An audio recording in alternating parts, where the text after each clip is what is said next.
great storm of the gas giant Typhon Viv churned in slow, bruising purples and violently sick greens, a bruise the size of a solar system.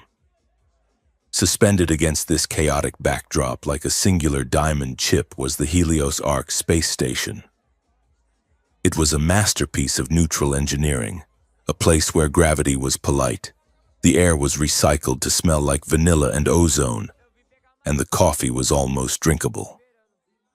Today, however, the coffee tasted like battery acid, and the station felt less like a sanctuary and more like a pressure cooker waiting for a catastrophic seal failure. Jace Rowan rubbed his eyes, smearing grease across his forehead. He sat in the sub-level monitoring hub, a cramped room filled with the hum of cooling fans and the rhythmic blinking of server stacks. He was 30 years old, possessed a messy mop of dark hair that refused to obey a comb, and currently held the unglamorous title of Senior Systems Engineer Third Class.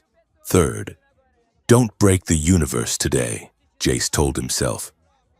On the wall of monitors in front of him, the station's public feeds were running a looped nightmare. The holographic newscasters were breathless, their voices pitched to maximum anxiety.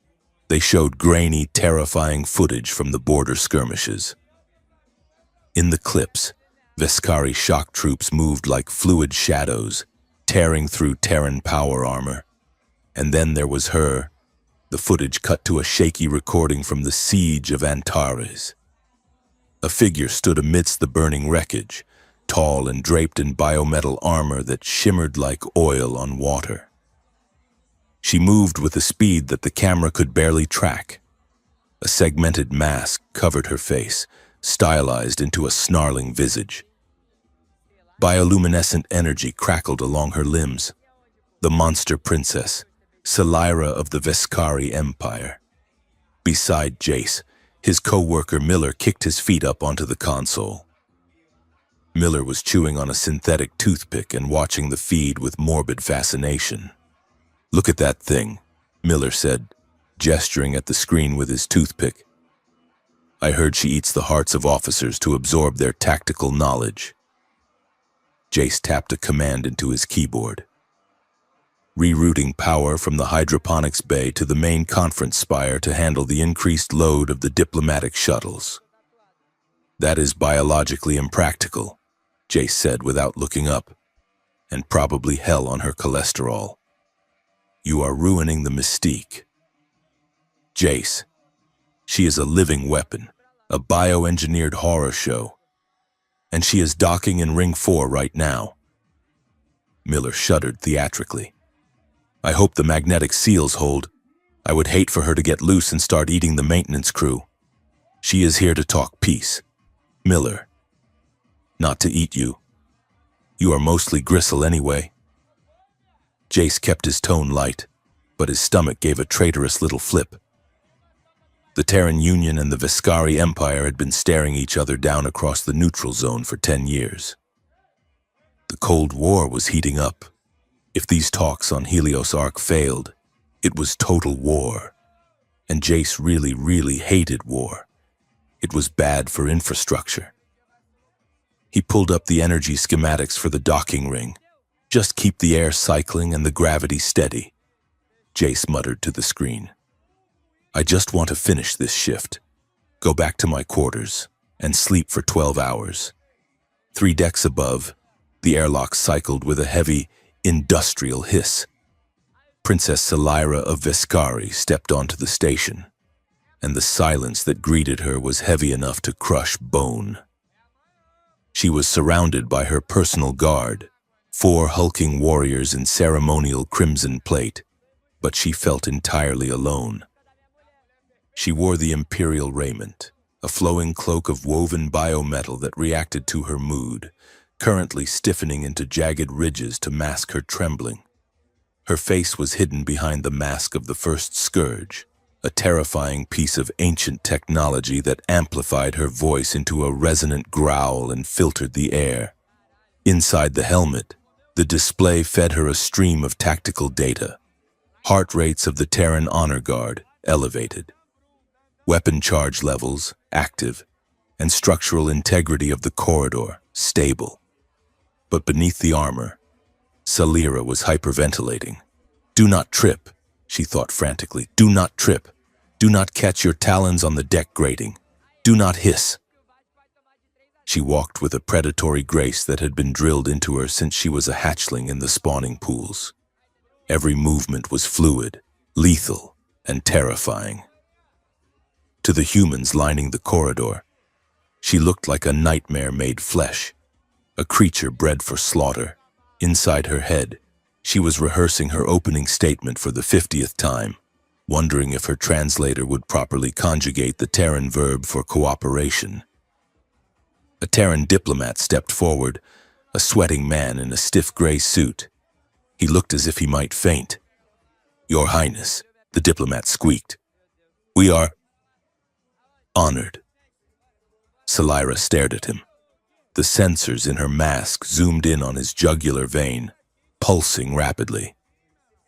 She did not want to look at his jugular.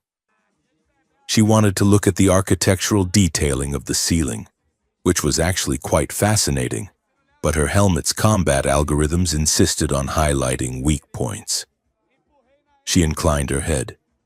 The movement caused the light to catch the iridescent scales of her armor, sending a ripple of fear through the humans. "The honor is ours," Salira said.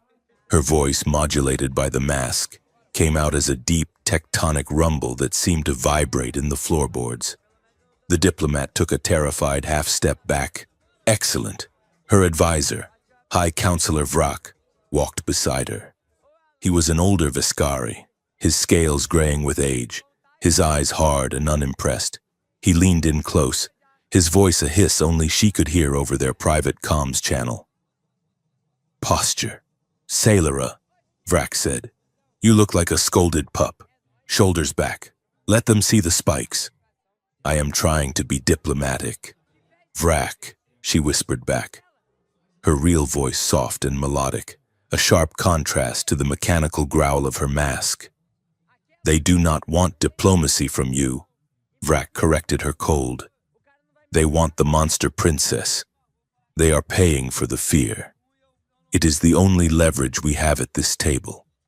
If they think you are soft, they will crush us. Play the monster, Your Highness." Salira felt a cold knot of shame tighten in her chest. She straightened her spine, and the biometal cloak flared out, the edges honing themselves into razor-sharp scythes. A collective gasp went through the Terran ranks. Vrak chuckled darkly. "Good girl." They reached the turbolift that would take them to the summit spire. As the doors closed, shutting out the terrified stares of the humans, Salira closed her eyes behind the mask.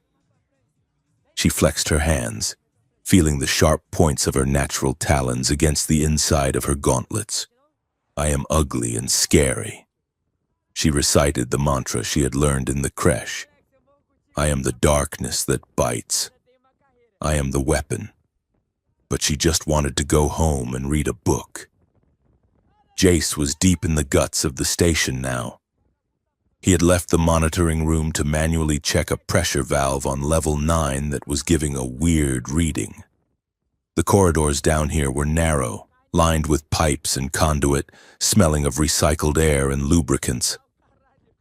It was quiet, the hum of the station's reactor a comforting vibration in the floor. He had his datapad plugged into a wall port, running a diagnostic, when voices drifted through the ventilation grate above his head. The acoustics in Helios Arc were notoriously weird. The station was a patchwork of modular upgrades, and sometimes sound carried through the maintenance ducts like water through a funnel. Unacceptable terms. "Admiral," a deep, gravelly voice said. Jace froze. He knew that voice. That was Admiral Hackett, head of the Terran delegation. "We are not here to surrender territory," the Admiral continued. "The Viscari expansion into the Antares sector is a direct threat," another voice answered, smooth and sibilant. "A Viscari. If you wish to discuss threats, let us discuss the orbital bombardment of our colony on Moon 6. Jace held his breath. He should not be hearing this. This was the high-level summit, the closed-door session that wasn't supposed to start for another hour. They must have started early, or this was a pre-meeting showdown. Then a third voice cut in. It was slick, synthetic, and sounded expensive. Gentlemen, please, there is no need for hostility when there is profit to be made. Helion Corp, Jace thought. The corporate bloc was technically neutral, serving as mediators, but everyone knew they sold weapons to both sides. The Helion representative continued, "Security is a concern for everyone. Our intelligence suggests that radical elements might try to disrupt these talks. Helion is prepared to offer enhanced security contracts. We have new assets in development, very reactive assets." "Assets?" the Viscari voice hissed. "You speak of weapons. We speak of insurance." Jace frowned. He looked down at his datapad. The diagnostic he was running on the pressure valve had finished, but something else had popped up. A stream of data packets was flooding through the local node. They were encrypted, but the header tags were gibberish. It looked like code, but it moved like a virus. "Hello. What are you?" Jace whispered. He tapped the screen, tracing the packets. They weren't coming from the Terran subnet or the Viscari closed loop. They were bouncing off a relay in deep space, routing through the station's garbage disposal protocols to hide their tracks. "Mystery code goblins," Jace muttered. "I do not have time for this." He started to isolate the packets, thinking it was a glitched advertising bot or a smuggler trying to override a cargo bay door. But as he peeled back the first layer of encryption, his blood ran cold. It wasn't a glitch, it was a command sequence, and it was routed directly to the station's main fusion stabilizers. "Target lock," the code read. Jace yanked the cable from the wall and scrambled for his comm unit. "Control, this is Rowan," he shouted, sprinting down the corridor. "We have a code injection in the stabilizer array. It is a..." The world turned white. The explosion did not sound like a boom. It sounded like the universe snapping in half. One moment. Celera was standing in the Grand Observation Dome, listening to Vrak trade barbs with the Terran Admiral. The next, the floor bucked upward with the force of a frantic god. The reinforced glass of the dome, designed to withstand meteor impacts, shattered instantly. Celera was thrown backward. Her armor's inertial dampeners kicked in, saving her ribs from being pulverized. But the impact slammed her against a support pillar. Her vision swam with red warning runes. "Hull breach." The audio system screamed, "Atmosphere critical." The sound of escaping air was a deafening roar, a physical weight that dragged at everything in the room. The diplomatic table, the chairs, the holographic projectors. Everything was being sucked toward the jagged hole in the side of the station. Celera scrambled for purchase, her talons digging into the floor plates. She looked up. The Terran Admiral was gone. Vrak was gone. The room was a whirlwind of debris and screaming bodies. She tried to stand, but the artificial gravity flickered and died, sending her floating. A piece of wreckage the size of a transport truck slammed into her shoulder, spinning her toward the gaping maw of space. She flailed, her hand closing on a twisted strut. She held on, her body dangling over the infinite drop of the gas giant below. The storm of Typhon 5 filled her vision, a swirling vortex of death. "Help!" She tried to scream, but her mask was damaged, the vocoder screeching static. Jace was alive, which was a surprise. He had been thrown across the maintenance bay and wedged behind a heavy coolant pump. His ears were ringing so hard he thought his head might split, and he could taste copper in his mouth. He shook his head, coughing in the thin air. The emergency lights were strobing red. "Get up. Rowan," he told himself. Get up or die.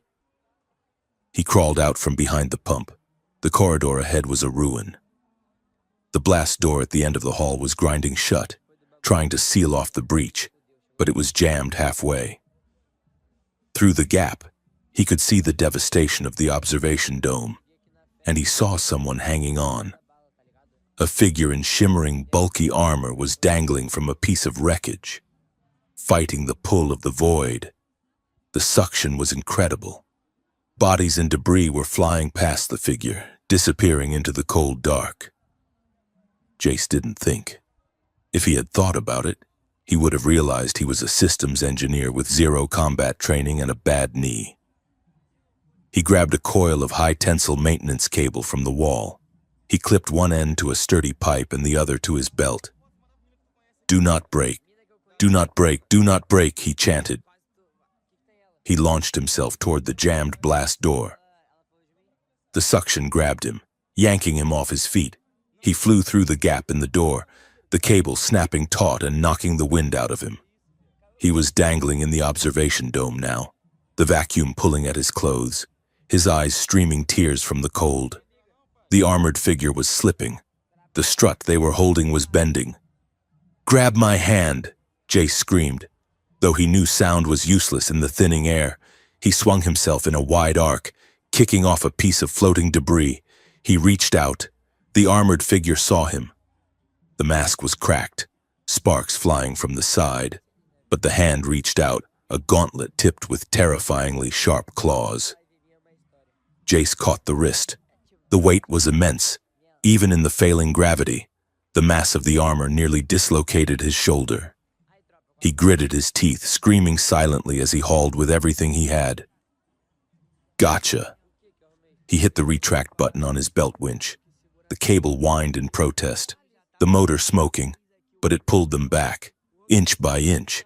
They were dragged away from the void, back through the jammed blast door. Jace slapped the manual override panel on the wall as they tumbled through.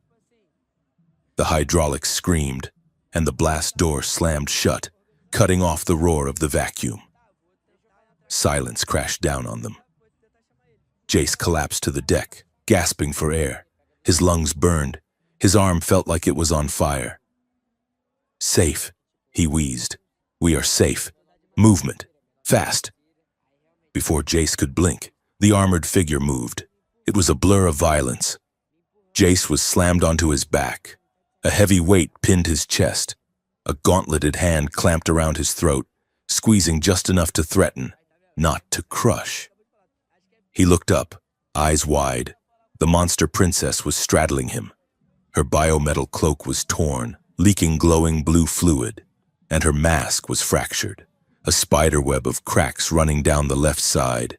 But the other side was intact, the glowing eye slit burning with lethal intensity. She raised her other hand, the talons extending like switchblades poised to strike. Jace threw his hands up in a surrender motion, his breath hitching.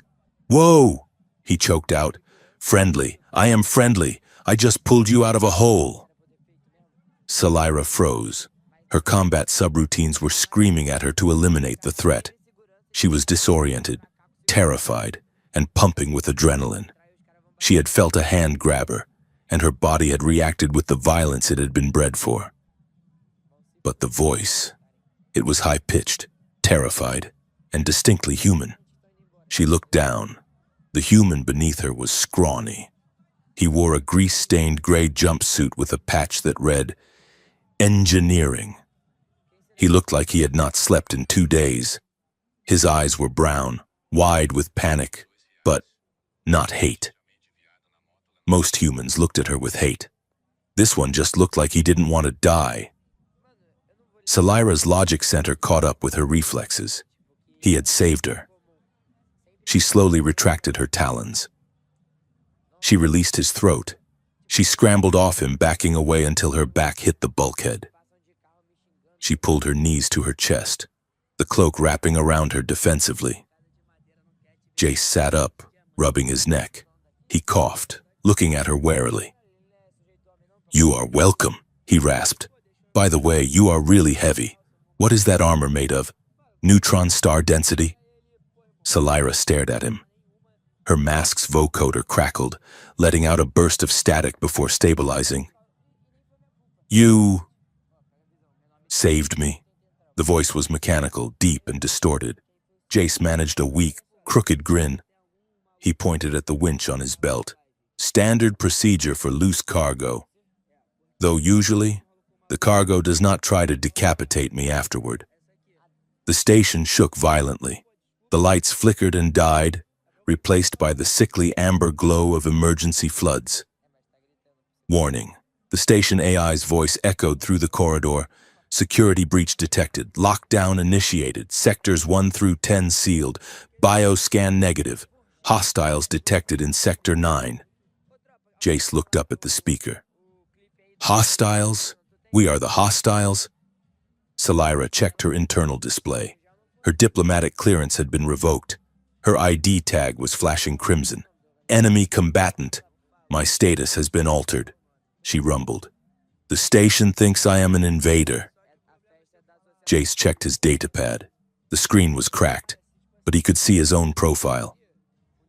Me too, he said. It says I am a saboteur. That code I found, they pinned it on me.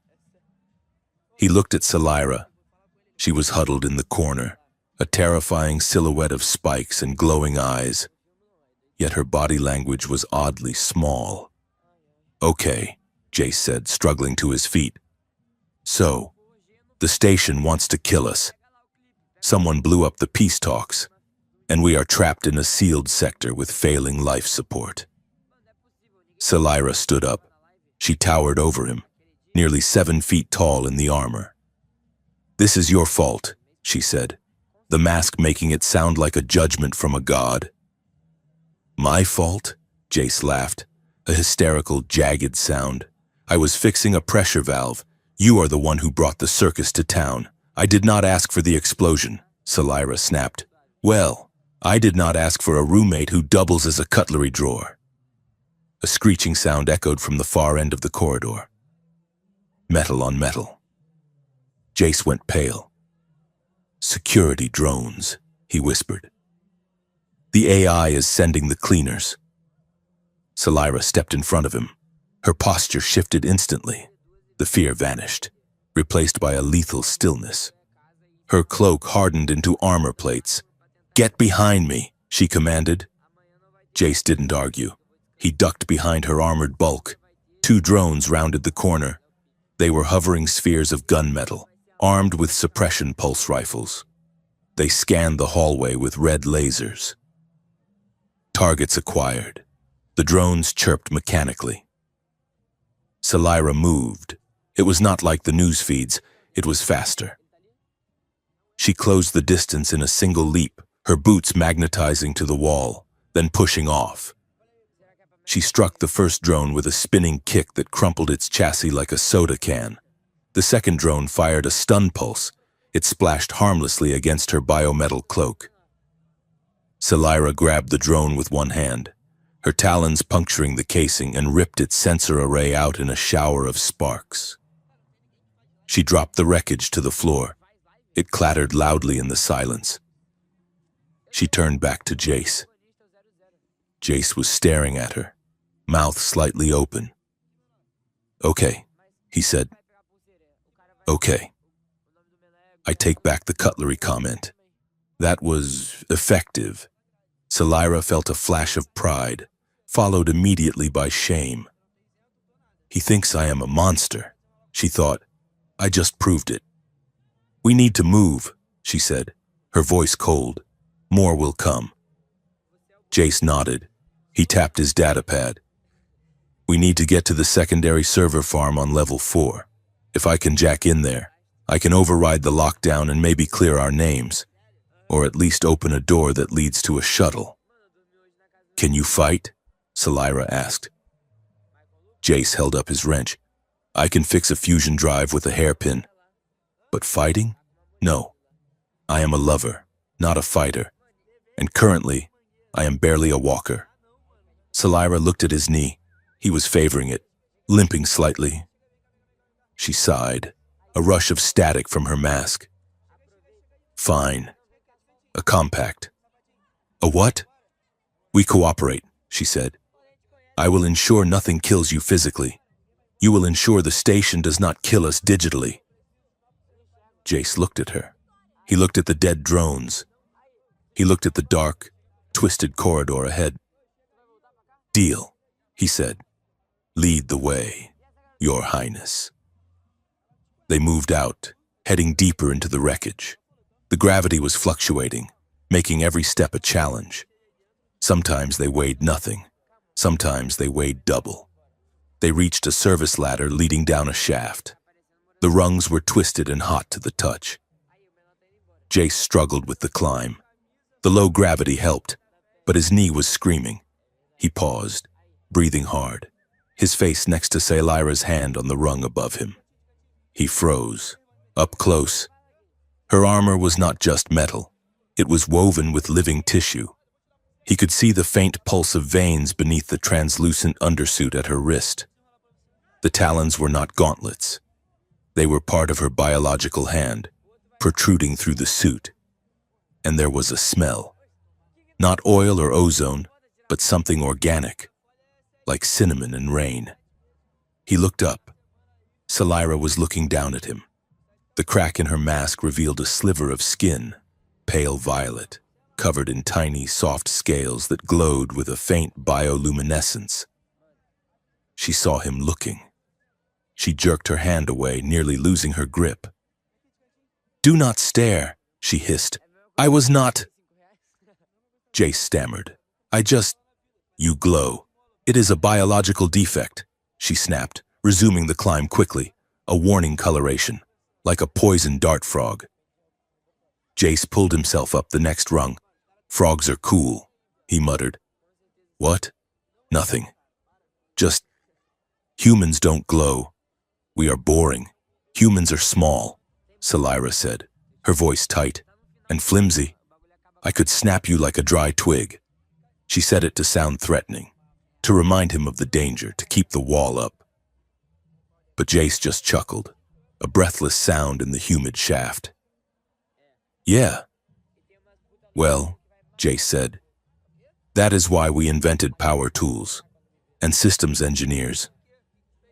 Do not worry, Princess. I will try not to be too flimsy if you try not to be too scary." Salira paused for a fraction of a second. "I cannot help what I am," she whispered, too low for the audio pickup to catch. "Keep moving," she said aloud, her voice amplified and harsh again. "We are losing time." They continued down into the dark, the monster and the mechanic, while the station burned around them. The maintenance shafts of Helios Arc were a claustrophobic nightmare of hissing steam and flickering halogen. Jace Rowan scrambled over a bundle of conduit cables, his breathing harsh and loud in the confined space. Behind him, the heavy rhythmic thud of armored boots echoed off the metal walls. Princess Salira moved with a terrifying liquid grace, even in the bulky biometal armor. She navigated the twisted wreckage of the corridor like water flowing downhill. She did not stumble. She did not pant.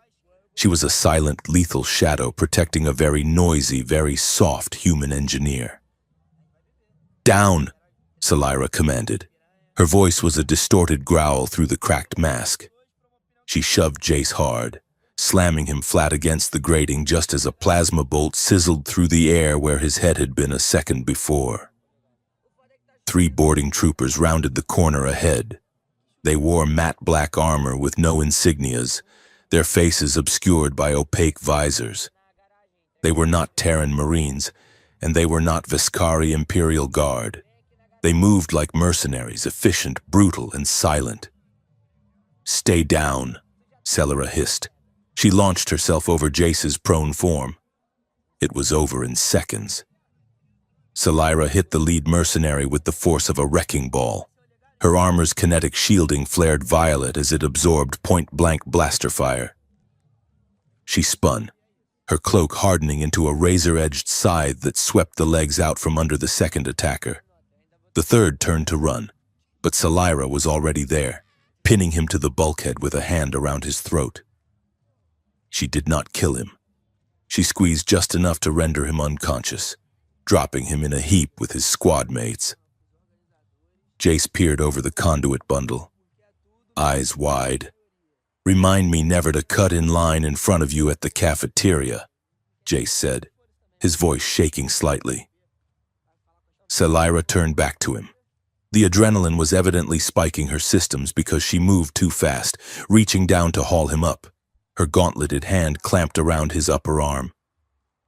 "We must keep moving," she said.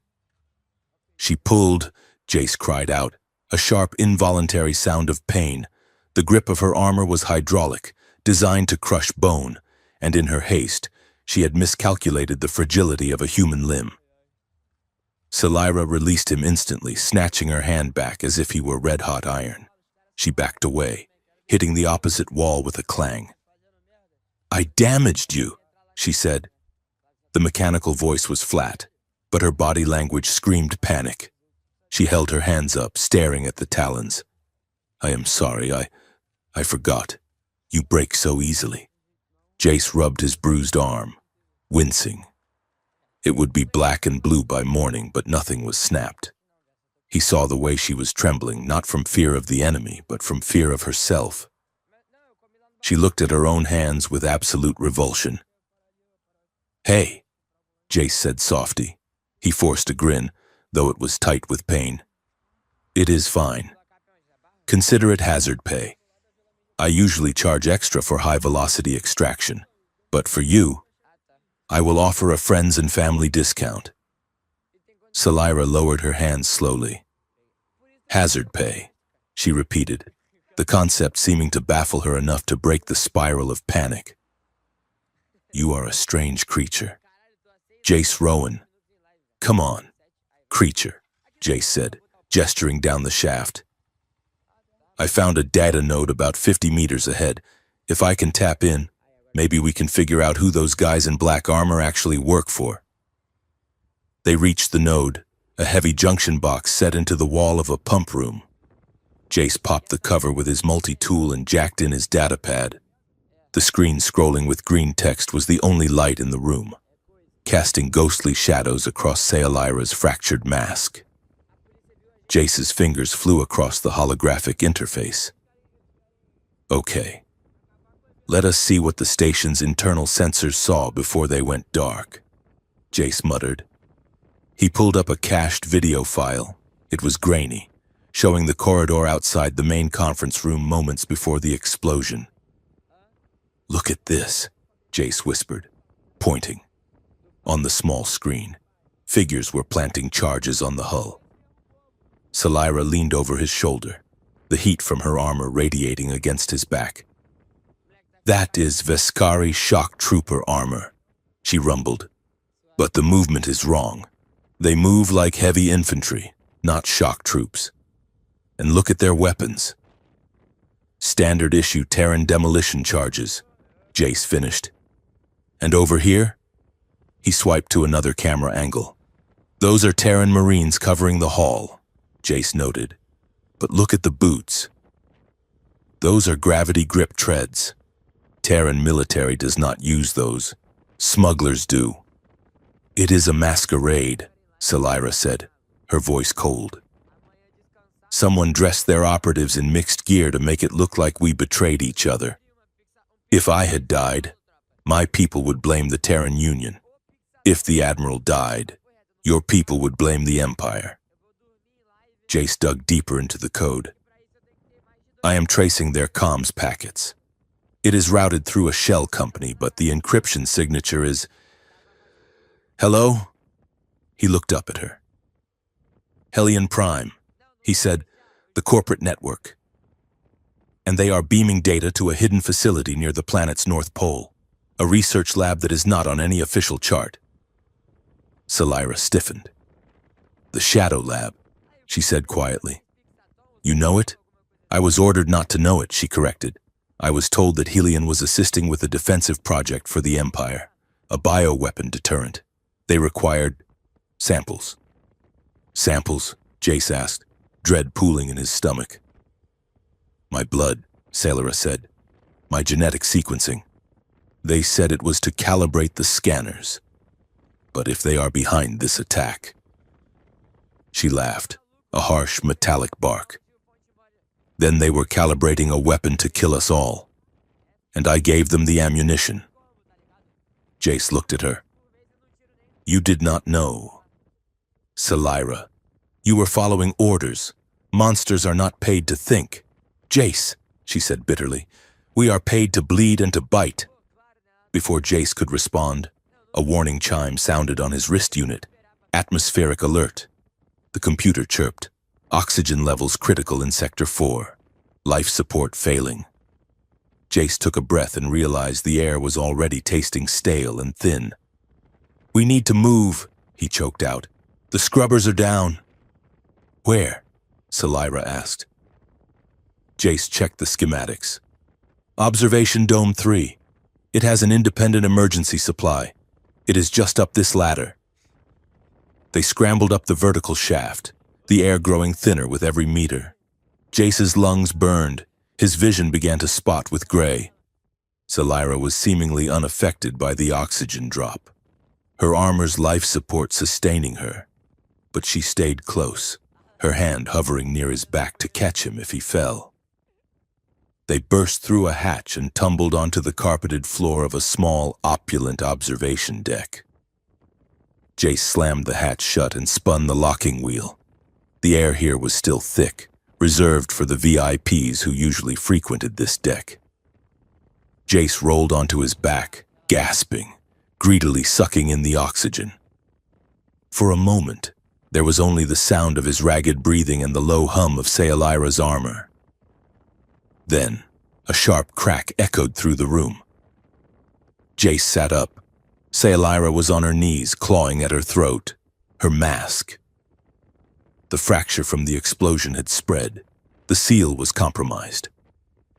Sailora let out a strangled, wet sound. The internal scrubbers of her helmet were failing, clogging with the smoke and debris from the shaft, suffocating her inside her own protection. Take it off, Jace yelled, scrambling toward her. Sailora, take it off. No, she gasped, batting his hands away. You cannot. See, you are choking, Jace shouted. He grabbed the release latches at the base of her neck.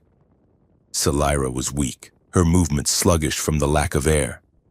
She tried to push him away, but her strength was fading. Please, she whispered, a sound of pure despair. Do not look. Jace ignored her. He yanked the release levers. With a hiss of depressurization, the heavy biometal helmet disengaged. Sailora slumped forward, and Jace pulled the helmet free, tossing it onto the floor. He froze. Sailora gasped, dragging in a deep, desperate breath of the station air. Her dark hair, damp with sweat, spilled out around her face. She kept her head bowed low, her hands covering her features, her shoulders shaking. Sailora, Jace said softly. He was kneeling right in front of her. Slowly, agonizingly, she lowered her hands. She did not look at him. She looked past him, toward the viewport. The observation dome had a massive, cracked window that looked out into the void. The storm of the gas giant swirled below in violent majesty, but reflected in the dark glass was Sailora's face. She was alien, undeniably, breathtakingly alien. Her skin was the color of twilight, a soft, pale violet. Her cheekbones were high and sharp, ridged with delicate bone-white protrusions that swept back into her hairline. But it was her eyes that held Jace captive. They were enormous, dark and liquid, with vertical cat-like pupils that dilated in the dim light. Surrounding her eyes were intricate patterns of bioluminescent scales, tiny living jewels that pulsed with a soft teal light, syncing with the rhythm of her heartbeat. A row of delicate fin-like frills ran along her jawline, shivering slightly with her breath. When her lips parted, trembling, Jace saw the glint of sharp, crystalline fangs. She stared at her reflection in the glass, and the self-loathing that washed over her face was painful to watch. She let out a sound that was half laugh, half sob. "To you, I must look ugly and scary," she whispered, her voice raw and unmodulated, melodic and devastatingly sad. "That is what I was made to be." She turned her face away, squeezing her eyes shut, waiting for him to recoil, waiting for the disgust she had been promised her entire life. Jace's heart hammered against his ribs. He felt like he was standing on the edge of a cliff, looking at something vast and ancient and terrifyingly precious. He shifted his weight, moving closer. "Sailora," he said. She flinched, bracing herself. "I am not scared," Jace said. His voice was quiet, but in the silence of the dome it sounded like a shout. Salyra opened her eyes. She looked at him, searching his face for the lie. She found only a wide-eyed, open honesty that confused her more than hatred ever had. "You are lying," she said, her voice shaking. "I am a monster, look at me. I am sharp edges and poison light. I am ugly and scary." Jace shook his head slowly. He felt a pull, magnetic and undeniable. He forgot the war. He forgot the station exploding around them. He forgot that she could tear him in half with one hand. "You are the most beautiful in stars," he said. The words hung in the air between them. Salyra stopped breathing. The phrase hit her like a physical shock, a kinetic impact that rattled her bones. Her mouth opened slightly, but no sound came out. The bioluminescent patterns on her cheeks flared brighter, a chaotic swirl of color betraying her shock. "Beautiful," she breathed, the word feeling foreign on her tongue. Jace reached up. His hand was trembling. He hesitated, his fingers hovering inches from her face. "May I?" he asked. Salyra stared at his hand. It looked so fragile, so soft. No one touched her. Handlers touched her with gloves and prods. Doctors touched her with scalpels. She gave a microscopic nod. Jace bridged the gap. He brushed the back of his fingers against her cheek, tracing the line of the glowing scales. Her skin was cool and smooth like polished marble, but the scales were warm, thrumming with bioelectric energy. Salyra leaned into the touch. She did not mean to. It was an instinct she didn't know she had, a starvation for contact that overrode her training. Her eyes fluttered closed. A shudder went through her, and she let out a soft, low sound, not a growl, but a purr, deep in her chest. It hurt. It physically hurt to be looked at like this, to be touched with something other than violence. Jace moved his hand to cup her jaw, his thumb brushing over the delicate frills. She opened her eyes and the vertical pupils were blown wide. They were inches apart. Jace could smell the ozone and cinnamon scent of her, intense and intoxicating. He looked at her mouth. She looked at his. The galaxy felt very small, shrinking down to the space between them. The taboo of it, Terran and Viscari, engineer and princess, enemy and monster, charged the air with static electricity. Jace leaned in. Salyra did not pull away. "Whoop! Whoop! Whoop!" The emergency klaxon screamed, shattering the moment into 1,000 pieces. Red strobe lights began to flash, bathing the room in the color of blood. Salyra jerked back as if she had been burned. Jace scrambled backward, nearly falling over his own feet. "Hull integrity critical," the computer announced loudly. "Decompression imminent in Sector 3. Salyra let out a frustrated growl, burying her face in her hands for a second before looking up. Her scales were flashing a rapid, embarrassed indigo. "The universe has terrible timing," she grumbled. Jace let out a breathless, jagged laugh, running a hand through his messy hair. "Yeah," he said. "Yeah, it really does. We should fix that seal." "Right," Salyra said. The seal. They scrambled to the far wall, where a manual shutter control was located. They worked side by side, Jace hauling on the wheel, Saelara using her enhanced strength to force the jammed mechanism. As they worked, the intimacy hung heavy in the air, but the immediate threat of death made it easier to talk. "Why?" Jace asked, grunting with effort as he turned the wheel. "Why did you think you were... you know?" Saelara paused, holding the heavy blast shutter in place. "I was not born. Jace, I was decanted." She looked at the metal shutter, her expression distant. "My father, the Emperor, wanted a weapon to end the stalemate. My DNA was spliced with predatory fauna from the Deathworld of Xylos. I was bioengineered to interface with the mirror swarm." "The nanotech weapon?" Jace asked. "I thought that was a myth." "It is real," she said. "It is an ancient cloud of nanites that responds to psychic stimuli. It amplifies fear. It finds the terror in your mind and makes it real. To control it, I had to be a vessel of fear." She looked at him, her eyes sad. "My whole life has been training, surgery to enhance my reflexes, indoctrination to suppress my empathy, smile, snarl, terrify the galaxy. I have never been touched by a hand that was not holding a weapon or a medical instrument. Until 5 minutes ago." Jace stopped turning the wheel. He looked at her, his heart breaking for the lonely girl behind the armor. "Well," he said firmly, "the Emperor is an idiot, and I am going to have a very strong word with him if we get out of this." Saelara managed a small, watery smile. Jace pulled up the file he had decrypted earlier on his datapad. "Look," he said, "I found the rest of the header data. The attack on the summit.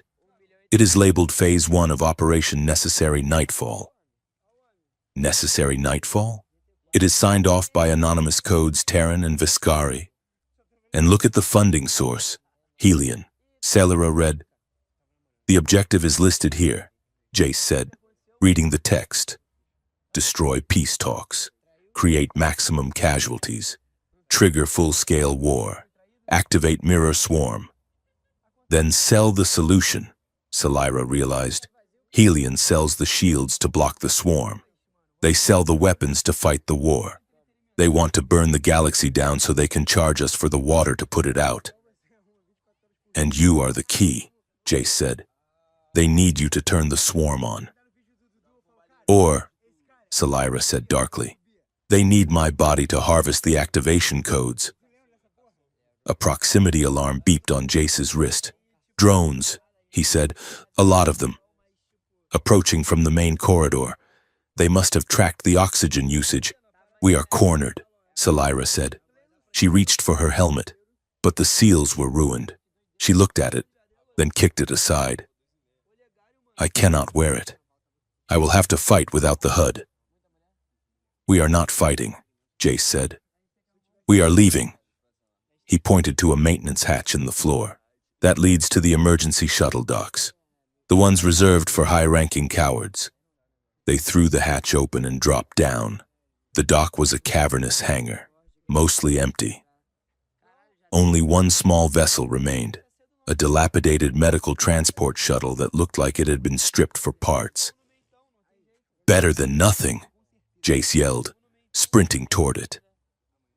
They ran across the deck plates. Behind them, the door to the observation dome blew inward. A swarm of hunter-killer drones poured into the hangar, their red eyes fixated on the two running figures. Jace hit the shuttle's airlock panel. Nothing happened. "It is dead. No power," he shouted. Saelara grabbed the manual release and ripped the door open with a screech of tearing metal. She shoved Jace inside and jumped in after him. The cockpit was dark. Jace threw himself into the pilot's seat, his fingers flying over the dead console. "The fuel cells are dry. The ignition won't cycle." Outside, the drones were taking up firing positions. Saelara squeezed into the co-pilot seat. It was far too small for her armored frame. She ripped the panel off the dashboard, exposing the thick power couplings. "Jace," she said, "connect the ignition leads." "What? There is no power. Do it." Jace grabbed the two heavy cables. "Now!" Selira grabbed the bare metal of the cables with her hands. She closed her eyes and screamed. Blue lightning exploded from her body. Her bioluminescence flared to a blinding white.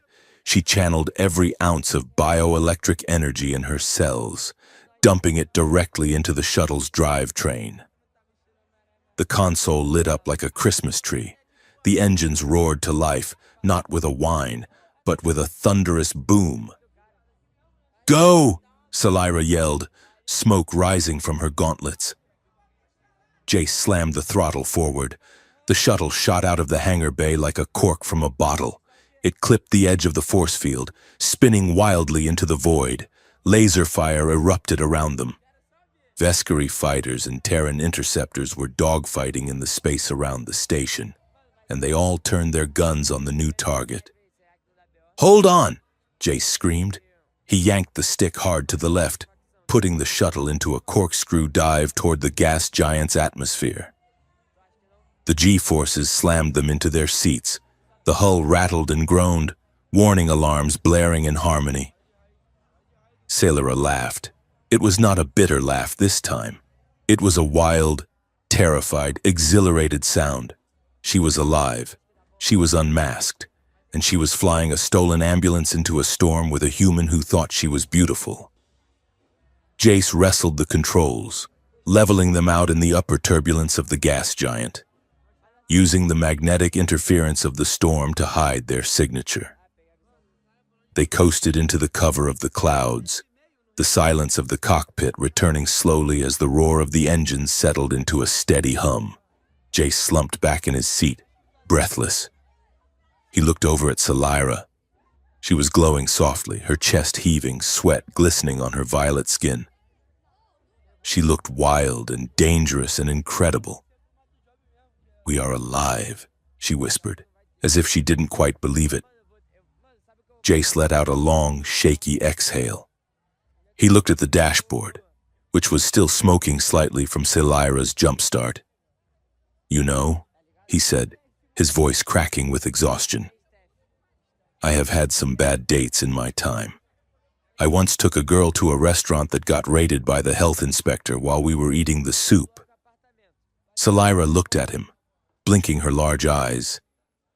"But this," Jace continued, gesturing around the cramped, sparking cockpit, "this is officially the worst first date in galactic history." Selira stared at him for a second. Then, a sound bubbled up from her throat. She choked, then snorted, and then dissolved into a peal of shocked, flustered laughter. It was a bright, musical sound that had no business existing in a war zone. Jace watched her laugh, a grin spreading across his face, and decided that he didn't care about the war or the conspiracy or the killer robots. He just wanted to hear that sound again. The stolen medical shuttle shuddered violently as it breached the atmospheric shielding of Karthus Outpost. The trade moon was a chaotic smear of neon light and industrial smog, orbiting a dying brown dwarf star like a parasite clinging to a withered host. It was a place where gravity was a suggestion, laws were a rumor, and you could buy a used fusion drive or a bottle of synthetic whiskey for the same price. Jace Rowan fought the controls, which were screaming protests in binary. "Easy, girl," Jace muttered to the console. "Just hold together for 5 more minutes." Beside him, Princess Selira sat rigidly in the co-pilot seat. She had discarded the ruined pieces of her armor, wearing only the dark, skin-tight undersuit that left little to the imagination. She had wrapped a ragged thermal blanket around her shoulders to hide her bioluminescence, but the soft violet glow still pulsed against the fabric. "We are coming in too hot," Selira observed, her voice tight. "It is a tactical descent," Jace lied through his teeth. "It discourages radar locks." He slammed the landing gear lever. The hydraulics groaned, and the shuttle slammed onto the magnetic plating of docking bay 42 with a bone-jarring crunch. Steam hissed from the undercarriage, obscuring the view of the grimy dock workers who looked up with mild disinterest. Jace exhaled, slumping back in the pilot's seat. "Another perfect landing," he said. Salira unbuckled her harness. She looked pale, her large eyes darting to the viewport. "We are exposed here," she said. "If Helion has agents on the network, they will scan for my biosignature." "I scrambled the transponder," Jace said, grabbing his pack. "And I modified your biodampener with a piece of a toaster oven I found in the galley. You register as a Cygnian spice merchant with a mild radiation infection." Salira looked at him, one eyebrow arching, stretching the delicate scales on her temple. "A spice merchant," she repeated. "It was the best I could do on short notice. Now, we need names.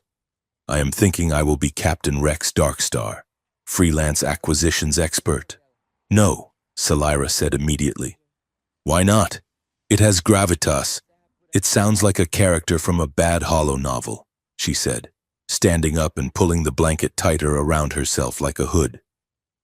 "You will be Joran, just Joran, and I will be." She hesitated. She had never had another name. She had been Her Highness, the weapon, the asset, the monster, Lyra, she said softly. "Lyra." Jace tested the name. "It suits you. Less terrifying." They stepped out of the airlock and into the assault of sensory data that was Carthus. The air smelled of ozone, frying oil, and unwashed bodies. Holographic advertisements for pleasure dens and weapon shops flickered in the smog, casting garish pink and green shadows on the wet pavement. "Keep your head down," Jace whispered, "and try not to look so regal." "I do not look regal," Salira hissed back, hunching her shoulders. "I look like a refugee." "You walk like you own the pavement," Jace corrected. "Try to shuffle, like you have given up on your dreams, like everyone else here." They navigated the labyrinthine alleyways, moving deeper into the sector known as the Sprawl. Celera struggled to mimic the downtrodden gait of the locals, her natural grace making every movement look like a dance. Jace kept a hand on her arm, guiding her through the throngs of mercenaries, smugglers, and droids.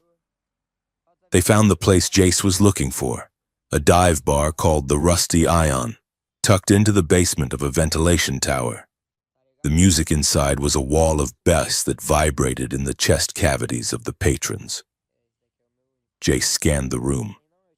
In the back corner, sitting at a high-stakes sabak table with a drink in one hand and a pile of credit chips in the other, was Ryan. Ryan was a Tellarite human hybrid with a charismatic grin and a fashion sense that involved far too much velvet.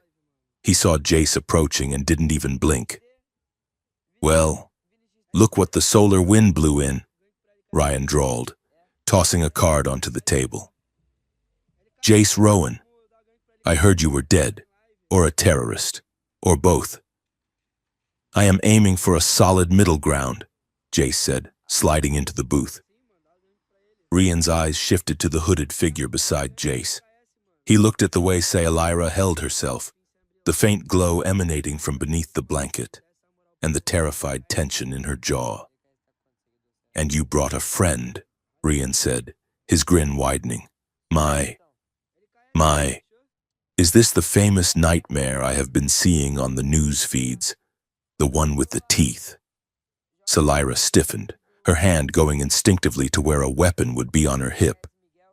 "Easy," Jace said, putting a hand on the table. "She is with me. We need information, Ryan, and a safe place to crash." Ryan leaned back, studying Salira with a look that was equal parts appraisal and amusement. "You know, the vids do not do you justice, Your Highness," Ryan said, his voice dropping to a smooth purr. "They make you look like a tank, Up close, you are quite striking. Salira blinked. She was used to fear. She was used to clinical detachment. She was not used to being flirted with by a man wearing a purple velvet jacket. I could kill you before you blink, she said, but her voice lacked its usual bite. It sounded more confused than threatening. I like a woman with initiative, Rian countered, winking. Jace rolled his eyes. Can we focus? You are flirting with a galactic superweapon. Rian, it is bad for your health. You are just jealous because you are romancing the nightmare princess and I am not, Rian teased, gathering his chips. I am not romancing anyone, Jace protested, his face heating up. We are fugitives. Salira looked down at her hands. Romancing. The word felt strange, dangerous, and secretly thrilling. She glanced at Jace, who was sputtering indignantly, and felt a warm flutter in her chest that had nothing to do with her bioreactor. Rian led them out of the bar and into a back room lined with computer banks. All right, down to business, Rian said, his demeanor shifting to professional sharpness. I tapped into the Helion subspace chatter like you asked. It is bad. Jace, how bad? Helion is buying up every artifact they can find from the precursor era, Rian explained, pulling up a star map, specifically artifacts linked to the Mirror Swarm mythos. They are paying triple market value, and they are selling advanced shielding tech to both the Terran Union and the Veskari Empire. Playing both sides, Salira murmured. Exactly. But here is the kicker. There is a bounty out. 5 million credits. For the princess, dead or alive, and 1 million for her human accomplice. Jace sighed. I am only worth 20% of her? That is insulting. The bounty is open, Ryan warned. Every bounty hunter in the sector has it on their HUD. You are walking targets, none. We need supplies, Salira said. Food, medical kits, and I need components to repair my interface. The bazaar is 2 levels down, Rian said. I can get you a secure line to a vendor, but you have to be quick. If anyone spots that glow, Your Highness, things will get loud. The bazaar was a sensory assault. Stalls sold everything from grilled swamp rats to illegal plasma grenades. The crowd was a crush of bodies, a river of noise. Salira moved close to Jace, her head bowed. The blanket was heavy and hot, but she dared not lower it. She felt the gaze of 1,000 eyes, imagining they could all see the monster beneath the wool. They reached a tech stall run by a 4-armed mechanic. Jace started haggling for a neural interface coupler while Salira hung back, watching the crowd. Her enhanced senses picked up the sound before anyone else, the high-pitched whine of a charging plasma capacitor. She spun around. On the catwalk above them, a figure in a cloaking suit shimmered into visibility. A sniper. The rifle was aimed directly at Jace's back. "Jace!" Salira screamed. She did not think. She moved. She tackled Jace, slamming him into the counter of the stall just as a bolt of blue plasma tore through the air. It missed Jace's spine by inches, but it caught Salira on the shoulder. The blanket vaporized at the point of impact. The plasma bolt scored a jagged black line across her scales, burning through the undersuit and searing her flesh. Salira cried out, a guttural sound of pain, and rolled, pulling Jace down to the ground. The crowd screamed. Panic rippled outward like a shockwave. Salira's blanket had fallen away. She was exposed, 7 feet of violet skin, glowing scales, and terrified, snarling fury.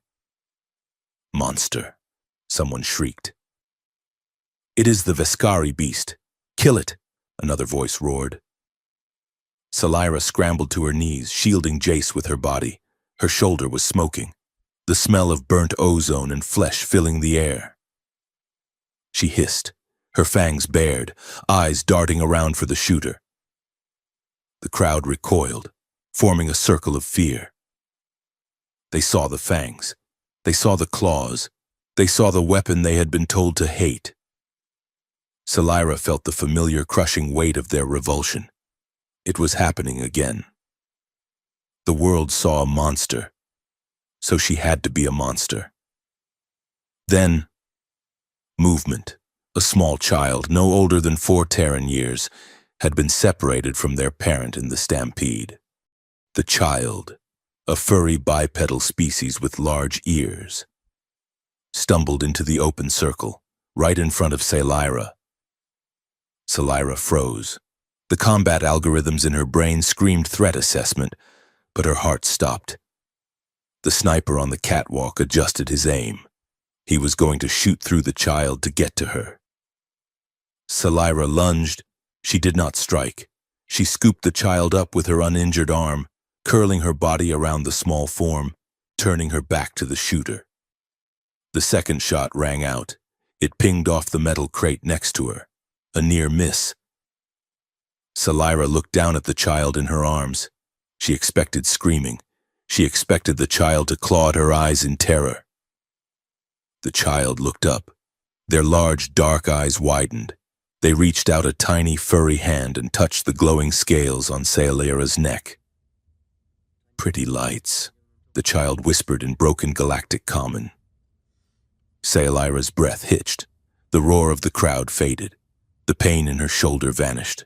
Pretty lights. Not monster. Not weapon. Lights. Jace was suddenly there, firing a stolen blaster pistol up at the catwalk, providing covering fire. "Go!" Jace yelled, grabbing her arm. "Lyra, move!" Salira gently set the child down behind the safety of a heavy cargo container. She looked at the child for 1 second longer, a second that rewrote 100 years of indoctrination. And then she ran. They tore through the upper levels of the city, ducking through maintenance tunnels and sprinting across swaying bridges. Rian met them at a prearranged rendezvous point, breathless and looking significantly less dapper than before.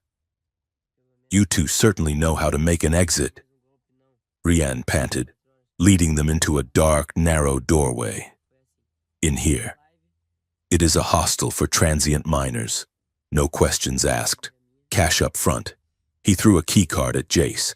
"Room 4, top floor. Stay off the comms. I will bring the medic and the scientist I told you about." Jace dragged Salira up the stairs. The hostel smelled of stale beer and industrial cleanser.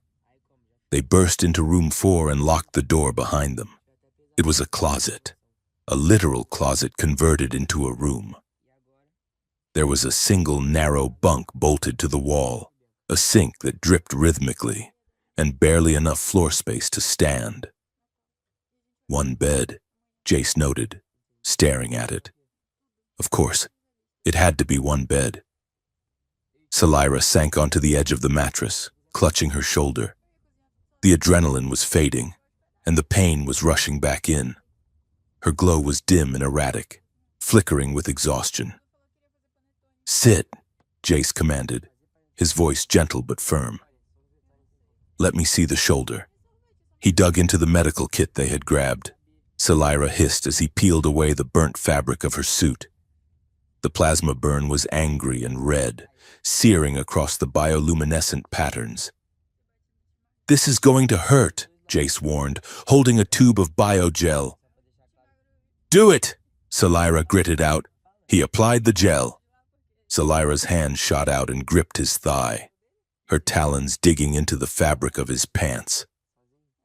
She squeezed her eyes shut, her body trembling with the effort not to scream. Jace worked quickly, his touch surprisingly deft. He bandaged the wound, his fingers lingering on the cool skin around the burn. "There," he said softly. "It will scar, but it won't get infected." Salira opened her eyes. She was close to him, very close, in the cramped room. Their knees were touching. The air was thick with the scent of her distress and his sweat. Outside, Heavy boots stomped down the hallway. A patrol. Rian's voice crackled over their comms, low and urgent. Patrols are scanning heat signatures. If they see two people sitting apart, they will check ID. You need to look like a couple, a very intimate couple. Get close, now. Jace looked at Salira. Salira looked at the narrow bunk. We have to, Jace whispered. Salira nodded, swallowing hard. They lay down on the bunk. It was too small for Salira's frame. She had to curl up, pressing her back against the wall. Jace lay beside her on the outside. There was no space. Jace had to wrap his arm around her waist to keep from falling off. Salira stiffened at the contact, then slowly relaxed. She buried her face in the crook of his neck. She was burning up, her body heat radiating through the thin fabric of his shirt. Hold me, she whispered, so quietly he almost missed it. Please, I am cold. Jace tightened his grip, pulling her flush against him. He could feel the heavy, powerful beat of her heart against his chest. He could feel the ridge of her spine, the hardness of her scales, and the terrifying softness of the skin beneath. The patrol stopped outside the door. A scanner beam swept the room, a red light washing over them. Jace held his breath. He buried his hand in Salira's hair, holding her close, trying to project the image of a lover lost in the moment. Salira trembled. It was too much. The fear, the pain, the child in the market, and now this overwhelming, forbidden warmth. She had been bred to be alone. To be near a human was treason. To want one was madness. But she wanted this. She wanted to stay in this tiny, dirty room forever. The scanner light vanished. The boots moved on. They did not move. Jace's hand moved slowly, tracing the line of her uninjured shoulder. He watched, mesmerized, as the scales there shifted color, from a nervous indigo to a soft, warm gold. You change color, he whispered. Salira pulled back slightly, just enough to look him in the eyes. Her face was inches from his. The gold light from her scales illuminated his features, casting him in a holy glow. It is involuntary, she murmured. It betrays what I feel. That is why I wear the armor. So no one can see that I am afraid. Or what? Jace asked. Or that I am not. She finished weakly. She looked at his lips. The desire was a physical ache, sharp and demanding. It terrified her more than the assassins. If she kissed him, there was no going back. If she kissed him, she stopped being a weapon and started being something else, something that could be broken. Jace's gaze dropped to her mouth. He leaned in, a fraction of an inch. Lyra, he breathed. A loud, thunderous growl erupted from the space between them. They both froze. Salira blinked. Jace went bright red. Was that you? Salira asked, her voice trembling with suppressed mirth. Jace buried his face in his hands. That was my stomach. He groaned. I have not eaten since the space station. I am ruining the moment. I am the worst romance novel protagonist in history. Salira started to laugh. It began as a giggle and bubbled up into a full, bright sound that filled the tiny room. She sounded young. She sounded free. Fragile human metabolism.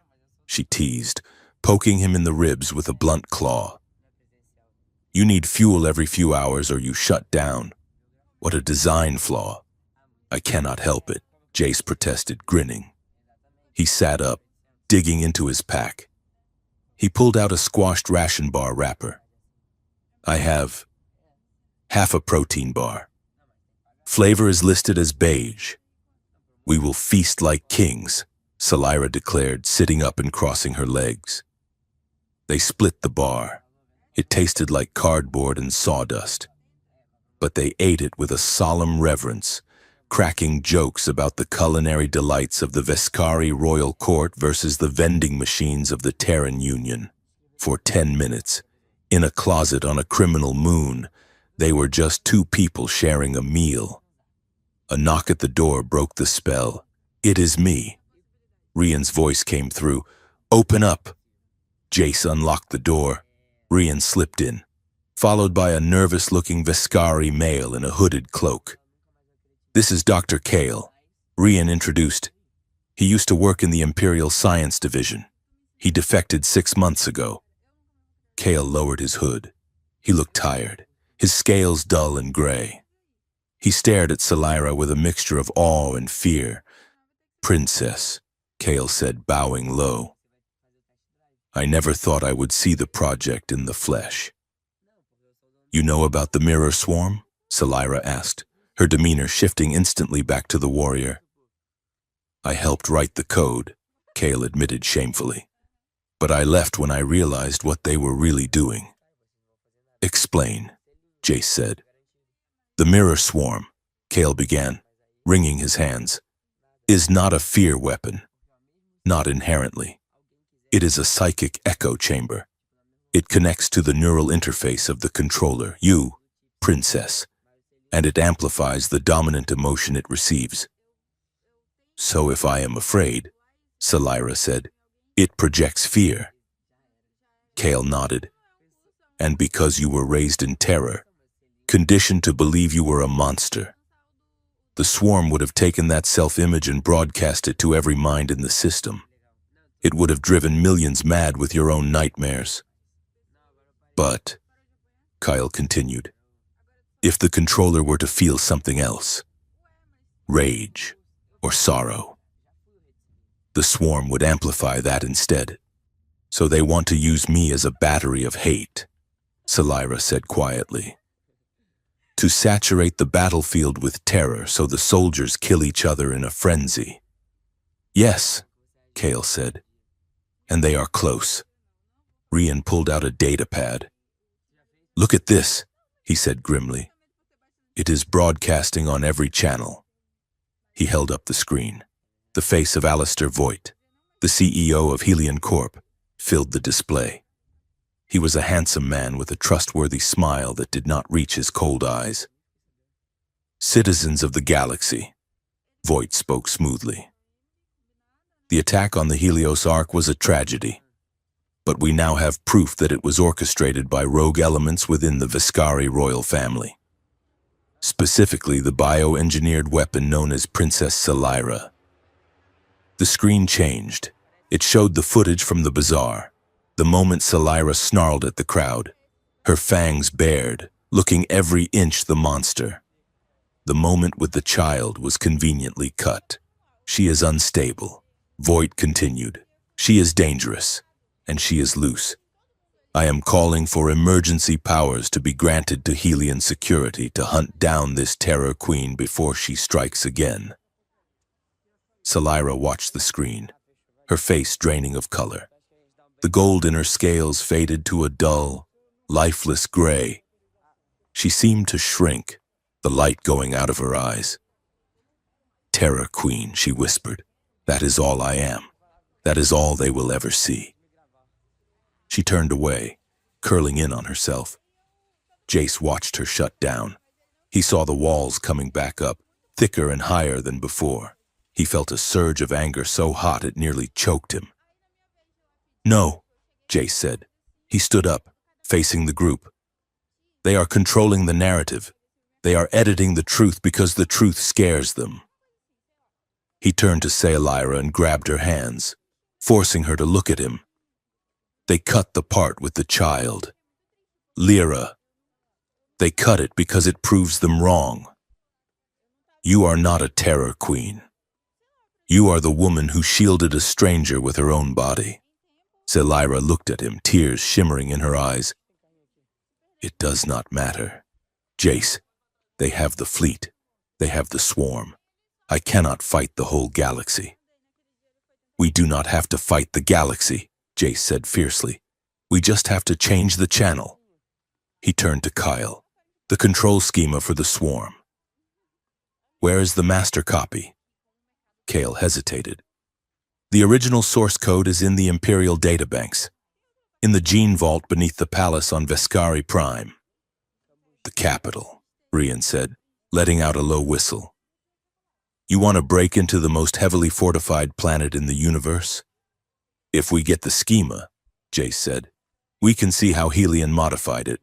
We can find the back door. We can stop the activation. Saelara shook her head. I cannot go back there. If I go back, my father will execute me. Or worse, he will put me back in the box. Jace squeezed her hands. You are the only one who can access the vault. Lyra, it is keyed to your blood. I know, she whispered. She took a deep breath, looking at the data pad where her face was still being broadcast as a symbol of evil. She looked at the scar on her shoulder. She looked at Jace. I have to go home, she said. I will get the shuttle prepped, Ryan said, shaking his head. You two are suicidal. I like it. I am going alone, Saelara said firmly. No, Jace said. Saelara turned to him. Jace, it is a death sentence. You are a human engineer. You do not belong there. I am your partner, Jace said. And you need a hacker to pull the data while you hold the door.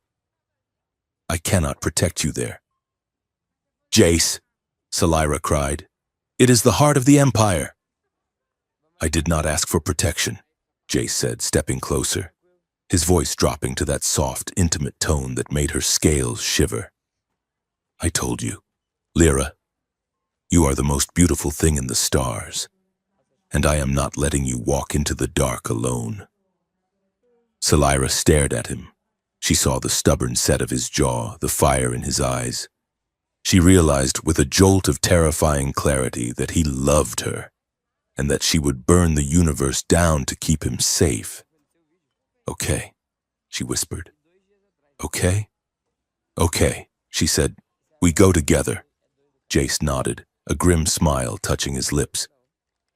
Then let us go break into a palace. Vescari Prime was not a planet. It was a monument to the arrogance and the genius of the Vescari people. It was a colossal ring world, a ribbon of silver and green wrapped around a volatile blue star, its surface area 1,000 times that of a standard habitable world. To Jace Rowan, staring out the viewport of the stolen transport as they approached the docking lattice, it looked like a halo spun from diamond and leaf. It is beautiful, Jace whispered, his breath fogging the glass. It is a cage, Saelara replied. Her voice was flat, devoid of the wonder that filled his.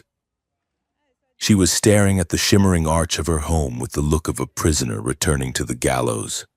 She stood in the center of the cramped cabin, transformed. Gone was the refugee in the ragged blanket.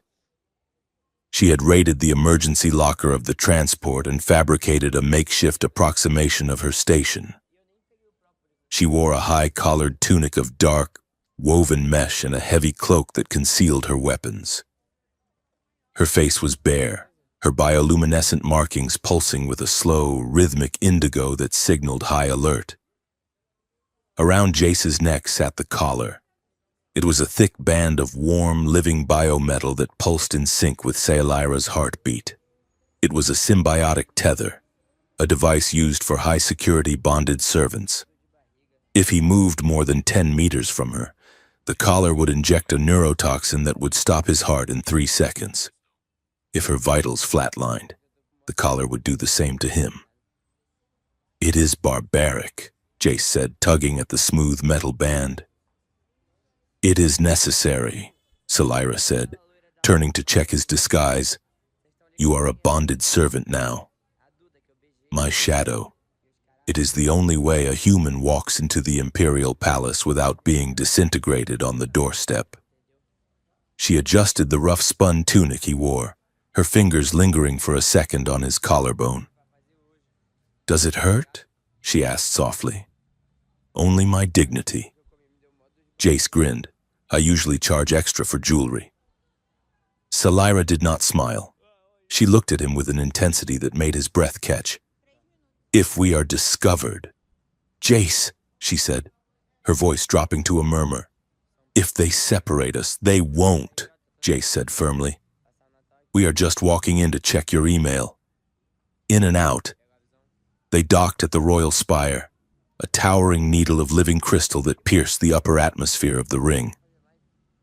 Salira swept through the airlock with the imperious stride of a woman who owned the very air she breathed. Jace followed a respectful 2 paces behind, head bowed, playing the role of the silent, terrified servant.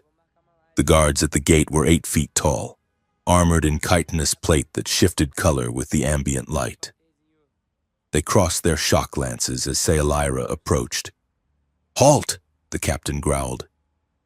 "State your business." Salira pulled back her hood. The effect was instantaneous. The guards flinched, taking a unified step back. Their armor rippled from green to a fearful gray. "Princess," the captain choked out, hastily grounding his weapon. We were told you were dead, or a traitor." "Do I look dead, Captain?" Salira asked. Her voice was the low rumble of an impending earthquake. "No." "Your Highness." "Then stand aside. I have a report for the Emperor." The gates hissed open. They walked into the Hall of Heroes. It was a cavernous corridor that stretched for a kilometer, lined with towering pillars of amber and bone. But it was the walls that drew the eye. They were covered in holographic murals, moving tapestries of light that depicted the history of the Veskari Empire. And for the last 100 meters, the history was all Salira. Jace kept his head down, but his eyes darted to the images. There was Salira, 50 feet tall, depicted as a snarling nightmare in black armor, tearing a Terran tank apart with her bare hands. There was Salira standing atop a pile of skulls, her eyes glowing red with bloodlust. There was Salira, the monster princess, the scourge of the stars. The artwork was technically magnificent, but the subject matter was grotesque. It stripped her of all humanity, all intellect, leaving only a beast of slaughter. Beside him, Salira flinched.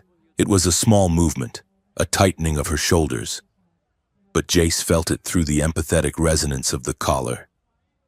She was walking through a gallery of her own manufactured hate. Jace quickened his pace slightly, closing the distance until he was just off her left elbow. "They did not get your nose right," he whispered, barely moving his lips. Salira's step faltered for a fraction of a second. Silence. "Servant," she hissed, but there was no venom in it.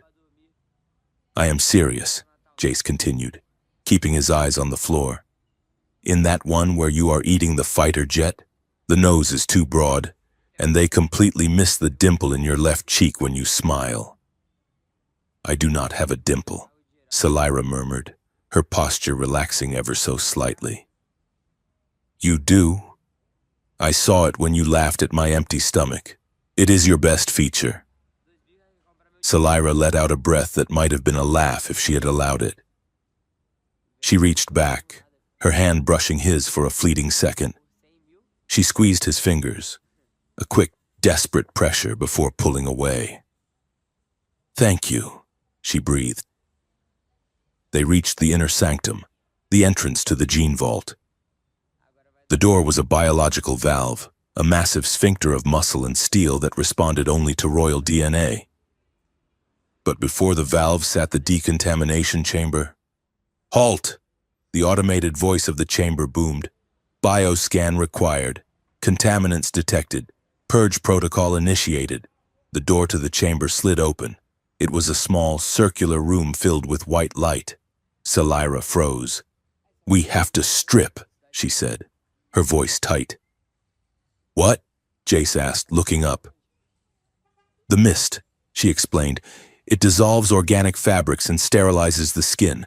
If we go in with these clothes, they will melt onto our bodies." She looked at him, her eyes wide with a sudden spiking vulnerability. "Turn around," she commanded. Jace turned his back instantly. He heard the rustle of her heavy cloak hitting the floor, the soft thud of her boots, the whisper of the mesh tunic sliding off. He undressed quickly, folding his servant's garb into a neat pile. He stood there, naked and shivering slightly in the cool air, staring resolutely at the seamless white wall. "Okay," Salira whispered. Jace turned. The room was thick with rising steam as the decontamination cycle began. Through the swirling white mist, Salira stood like a statue carved from moonlight and shadow. Jace had seen her face, he had seen her hands, but he had never seen her. She was magnificent. Her body was a roadmap of her creation, powerful muscles defined under pale violet skin, long limbs designed for speed and reach. But it was the bioluminescence that stole the air from his lungs. Without the armor, without the clothes, the patterns of light were a full-body symphony. Teal and indigo swirls traced the line of her spine, wrapped around her thighs, and cupped her breasts in soft, pulsing radiance. But amidst the beauty, there was history. Jace saw the surgical scars, the long silver lines running down her back where neural implants had been inserted, the circular ports at the base of her skull, the jagged plasma burn on her shoulder from the bazaar. She wrapped her arms around herself, hunched over, trying to hide the scars, trying to hide the glowing evidence of her weaponization. She turned her face away, her frills flattening against her neck in shame. "Do not look," she pleaded, her voice shaking. I am a mess of stitching and code." Jace stepped forward. The mist swirled around his ankles. He stopped 2 feet from her, close enough to feel the radiant heat of her metabolism. "Salira," he said. He did not sound disgusted. He did not sound afraid. He sounded like a man who had just discovered a new color. She risked a glance at him. His eyes were traveling over her, but there was no lechery in them. There was only a profound, quiet reverence. He looked at her scars not as defects, but as proof of survival. He looked at her glowing skin not as a warning, but as art. "You are a masterpiece," Jace whispered. He reached out, his hand hovering near the scar on her shoulder. "May I?" he asked, as he had in the observation dome. Salira nodded, unable to speak. He touched the scar. His fingers were cool against her burning skin.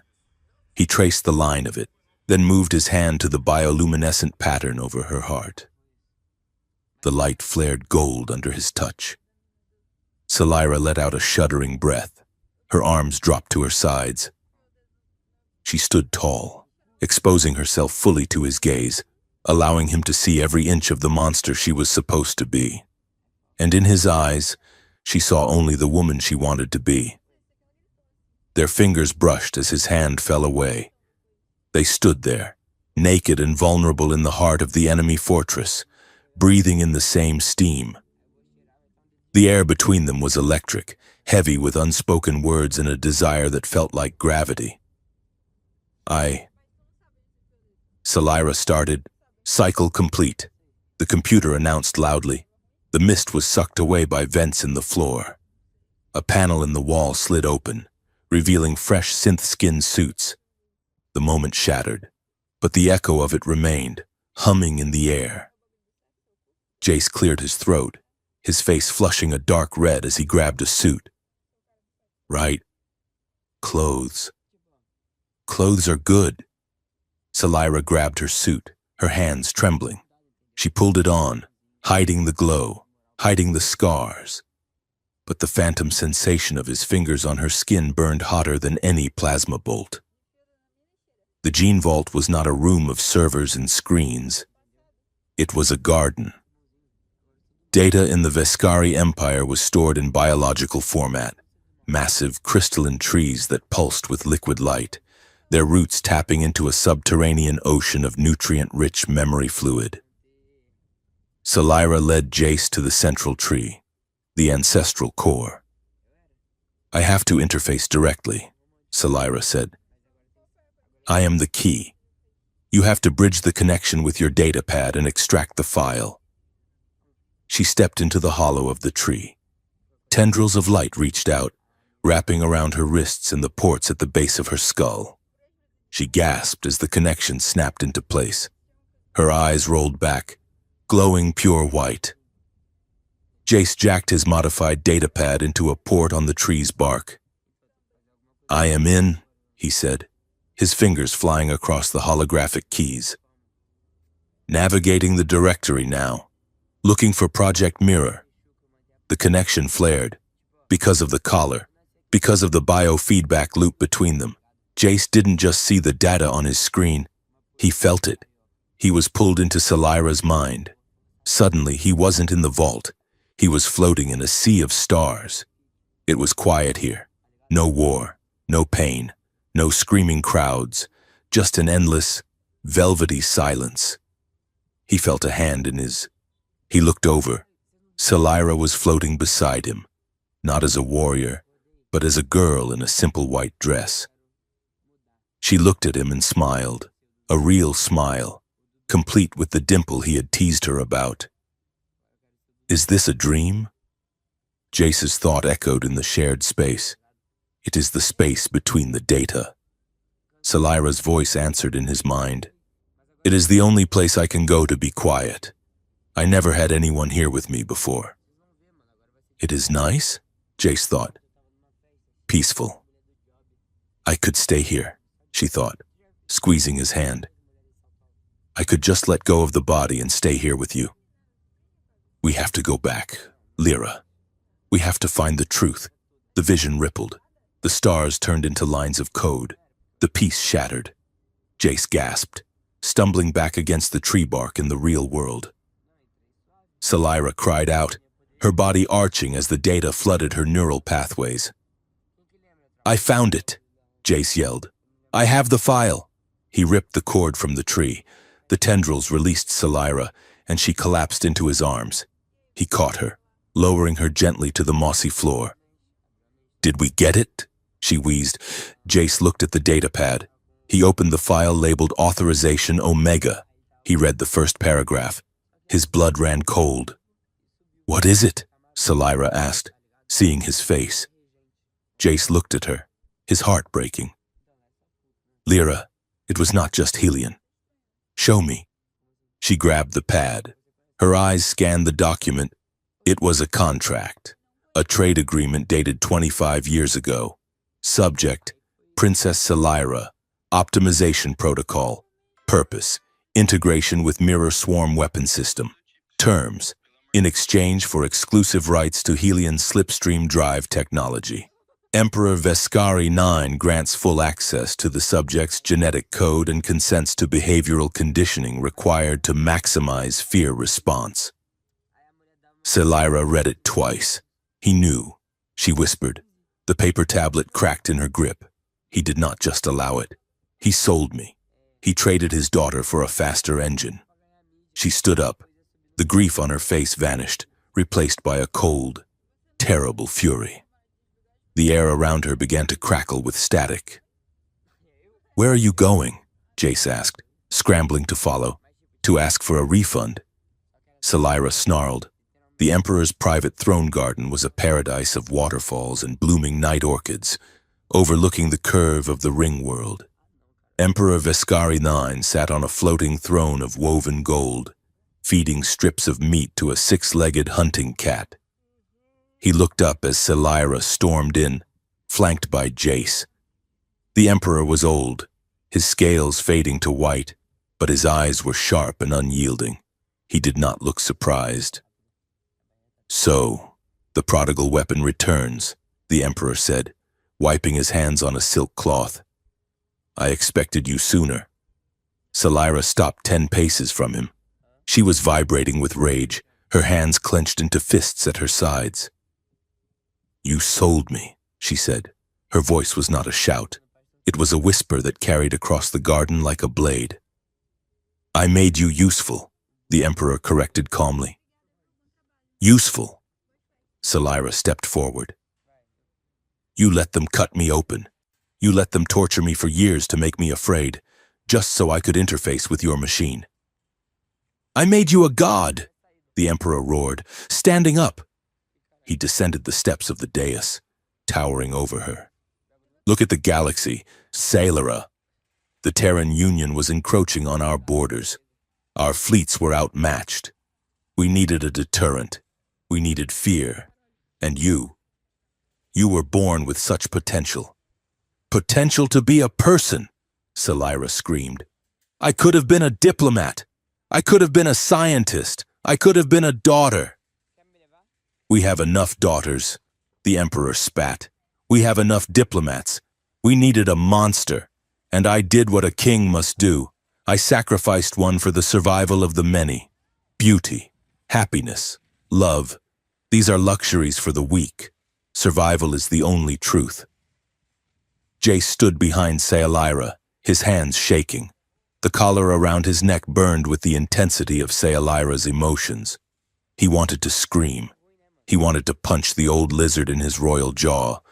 But he was a servant. If he spoke, he died. If he acted, Salira would be distracted.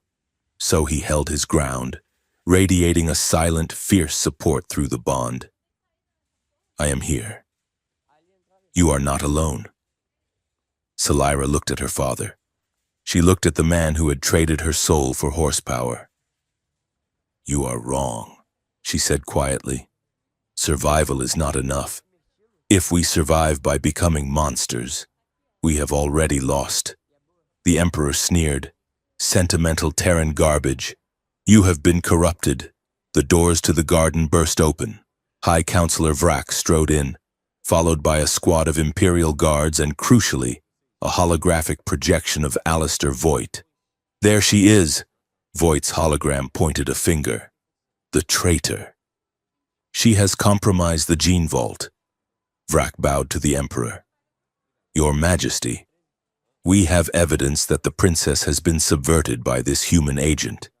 He has used a neural parasite to control her mind. She is not responsible for her actions. She has gone rogue. The Emperor looked at Salira, then at Jace. He saw the way they stood together, the bond that was invisible but undeniable. A human pet. The Emperor scoffed. How disappointing. Seize them, the Emperor ordered. Kill the human. Reboot the princess. Jace looked at the guards raising their weapons. Run, Jace suggested. Run, Salira confirmed. She unleashed a blast of bioelectric energy, not at the guards, but at the waterfall feature behind them. The water flash vaporized, creating a massive explosion of steam. In the chaos, they turned and sprinted for the servants' entrance. Alert! The palace AI boomed. Security breach in the royal gardens. Seal all exits. They ran through the gilded corridors, boots skidding on polished marble. Red lights flashed. Sirens wailed. They turned a corner and ran straight into a figure standing in the shadows. Salira raised her hand to strike. Wait! The figure hissed. It was a young Veskari male, slim and wearing the robes of a scholar. Prince Varen, Salira's younger brother. Varen? Salira lowered her hand. This way, Varen whispered urgent, beckoning them into a tapestry-covered alcove. The guards are waiting at the main lift. Use the servant tunnels. Why are you helping us? Jace asked, breathless. Varen looked at Salira. His eyes were kind, lacking the hardness of their father's. I saw the broadcast. Sister, the one where you saved the child. Salira blinked. You saw that? We all saw it, Varen said. The council tried to scrub it, but the underground network shared it. Not everyone believes the monster story. Salira. Some of us remember that you used to sing to the flowers in the garden before they took you away. He pressed a key card into her hand. This opens the maintenance hatch on the outer ring. Go. Thank you, Salira whispered. Go. They scrambled into the dark, narrow tunnel. It led them down, away from the palace luxury, into the industrial guts of the ring world. They emerged onto the outer maintenance ring. It was a terrifying place. A narrow metal catwalk suspended over a chasm of machinery. Below them, miles down, the primary energy conduit of the ring world roared like a captured sun. The heat was intense, the noise deafening.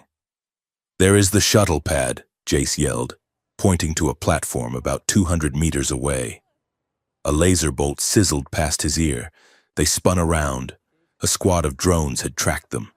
They were floating above the catwalk, weapons charging. "We are pinned," Jace shouted, ducking behind a support strut. Salira looked at the drones. She looked at Jace, cowering behind the metal beam, his human skin flushed with heat and fear. She looked down at the roaring energy conduit. "If I am dead," she thought, "the swarm has no key. If I am dead, the war stops. If I am dead, Jace lives." She stood up. "Lyra, get down!" Jace yelled. "I am the target! Jace!" she shouted over the roar of the machine. "They want me!" She stepped out onto the edge of the catwalk. She looked down into the blue fire. "I can end it," she said. "I can break the loop." She leaned forward. She was going to do it. She was going to fall. No. Jace moved. He didn't care about the drones. He didn't care about the heat. He lunged from his cover, tackling her around the waist. He slammed her back against the railing, pinning her there. "Are you insane?" he screamed, his face inches from hers. "It is the only way." Salira sobbed, the fight draining out of her. "I am a weapon. Jace, that is all I am. Let me destroy the weapon. No." Jace shook her, his fingers digging into her arms. "You are not a weapon. You are Salira. You are the woman who likes bad jokes and sings to flowers." "It does not matter," she cried. "I am ugly and scary and I hurt everyone I touch." "You do not hurt me," Jace shouted. "You saved me." He was crying now, tears cutting tracks through the grime on his face. "I need you, Lyra. Not to stop the war, not to save the galaxy. I need you. I need you to be alive because looking at you is the only thing that makes sense in this stupid, broken universe." Salira stared at him. The roar of the conduit faded. The drones hovered, forgotten. "You need me," she whispered. Jace didn't answer with words. He grabbed the front of her suit and pulled her down. He kissed her. It was not a gentle fairy tale kiss. It was desperate. It was terrifying. It tasted of sweat and steam and ozone. It was a collision of two worlds that should never have touched. Salira stiffened in shock. And then she melted. She wrapped her arms around him, lifting him slightly off the deck, crushing him to her. The collar around his neck pulsed with a frantic, blinding light, sinking their heartbeats into a single thundering rhythm. For a moment, they were not a human and an alien. They were just two terrified souls clinging to each other on the edge of the abyss. "Warning," a mechanical voice chirped right next to their heads. "Unauthorized biological mating ritual detected in Sector 7. Please refrain from fluid exchange near sensitive equipment." They broke apart. Chests heaving. A maintenance drone, a small, boxy little thing with a mop attachment, was hovering 2 feet away, its single red eye blinking disapprovingly. Jace stared at the drone. He looked at Salira. She looked stunned, her lips swollen, her eyes wide, and then she started to laugh. She laughed so hard she doubled over, clutching the railing. Jace started giggling, a hysterical sound of pure release. "Mating ritual," Jace wheezed. "Even the janitor bot is judging us." Salira wiped tears from her eyes. "We are terrible at being fugitives," she gasped. The combat drones, confused by the maintenance bot's interference and the erratic behavior of the targets, paused their firing solution to recalibrate. "Now!" Jace yelled. He grabbed the maintenance drone and threw it, hard, at the lead combat unit. "Sorry, buddy." The little bot collided with the combat drone's sensor array. "Unauthorized handling!" It screeched as it exploded in a shower of sparks. Sailora and Jace sprinted for the shuttle pad. They dove into the waiting military transport just as the walkway behind them disintegrated under heavy fire. Jace punched the launch sequence. "Strap in!" The shuttle blasted off, punching through the atmospheric shield and screaming into the black. Jace engaged the slipstream drive immediately, putting distance between them and the angry ring world. He swiveled the pilot's chair around. Sailora was sitting in the co-pilot seat, touching her lips with a look of wonder. She looked at him. The air in the cockpit was charged, heavy with the memory of the kiss. That was... She started. "Strategically reckless?" Jace suggested, his voice hoarse. "I was going to say adequate," Sailora teased, a slow smile spreading across her face. The dimple appeared. Jace laughed, leaning back. "Adequate. I will take adequate." His expression sobered as the comms unit began to chatter. He intercepted an encrypted burst from the planet below. "Lyra, listen to this." He played the audio. It was Vrak's voice. "Target lost. Initiate Phase 2 immediately. The mirror swarm activation is moved up. Target coordinates locked. The Lysara system. Deploy the fleet for retaliatory strike." "Lysara?" Sailora asked. "It is a sacred world," Jace said, pulling up the star charts. "Neutral ground. It is where the first peace treaty was signed 1,000 years ago. And it is where they are going to end it," Sailora said grimly. "If they activate the swarm there, amidst the peace fleets. Mutually assured destruction," Jace finished. "Both sides will go mad with fear.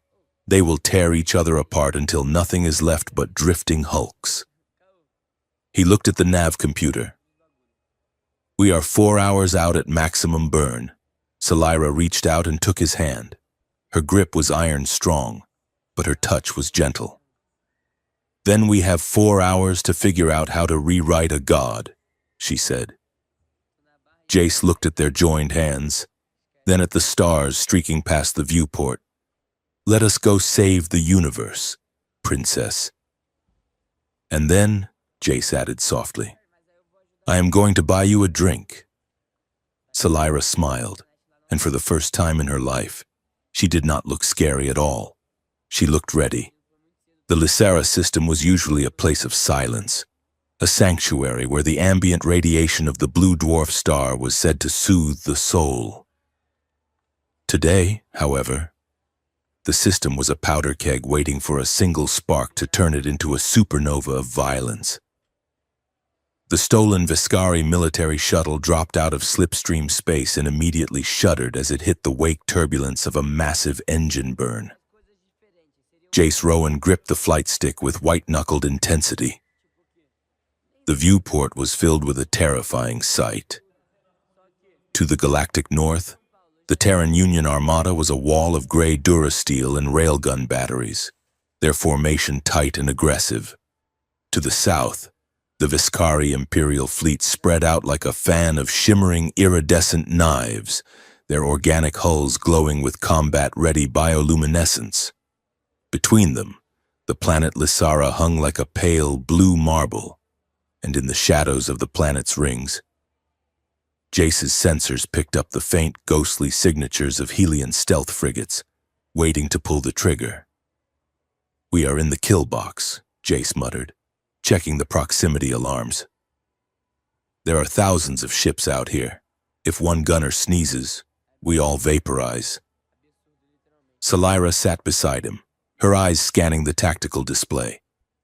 She had shed the servant's disguise and wore only the black synth-skin suit, her face set in a grim mask of concentration. "They are posturing," Sailora said. "Neither side wants to fire the first shot, but both are terrified the other is about to." It is a stalemate of fear. Perfect conditions for the mirror swarm. A harsh tone cut through the cockpit. Incoming hail, Jace warned.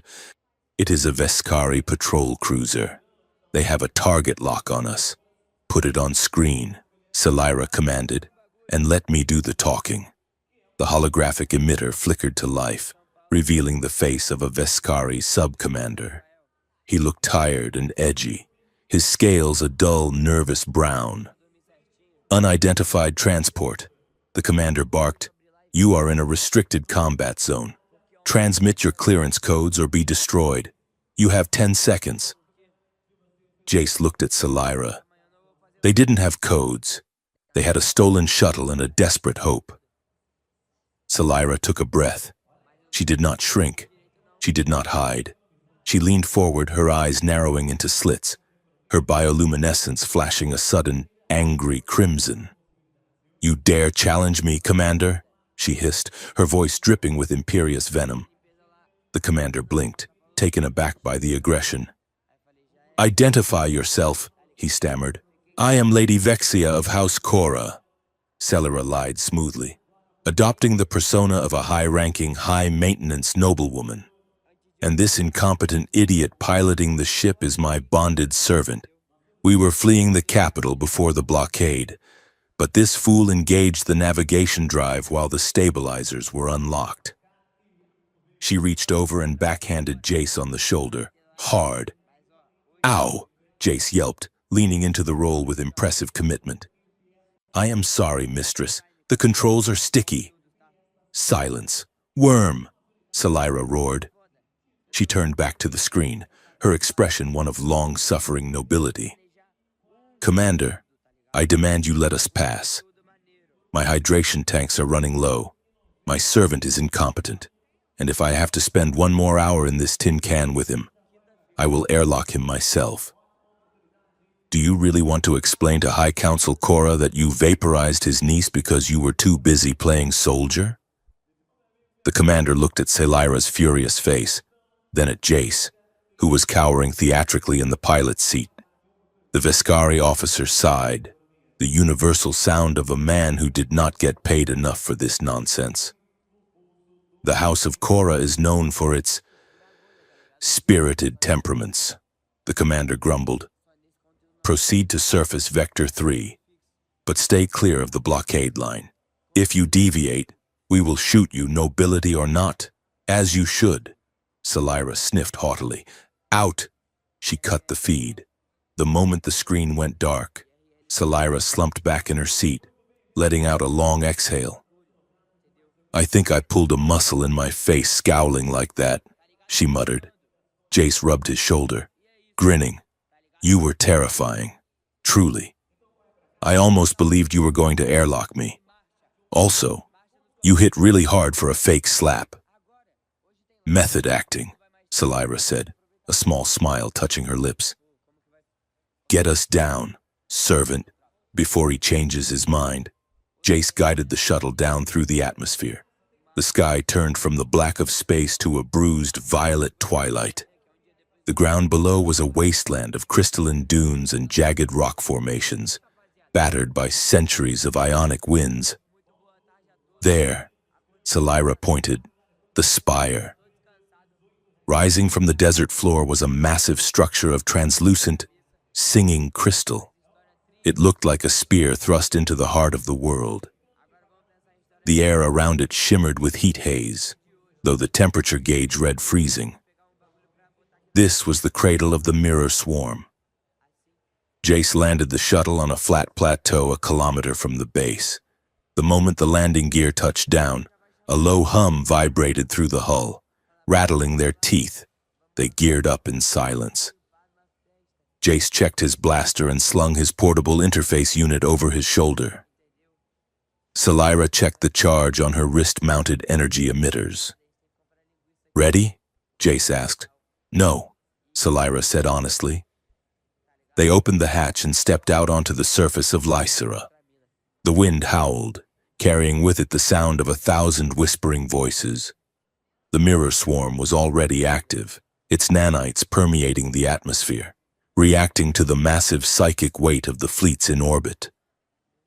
"It is loud," Salira whispered, pressing her hands to her temples. "Can you hear them?" "Hear what?" Jace asked, shouting over the wind. "The fears," she said. "They are leaking."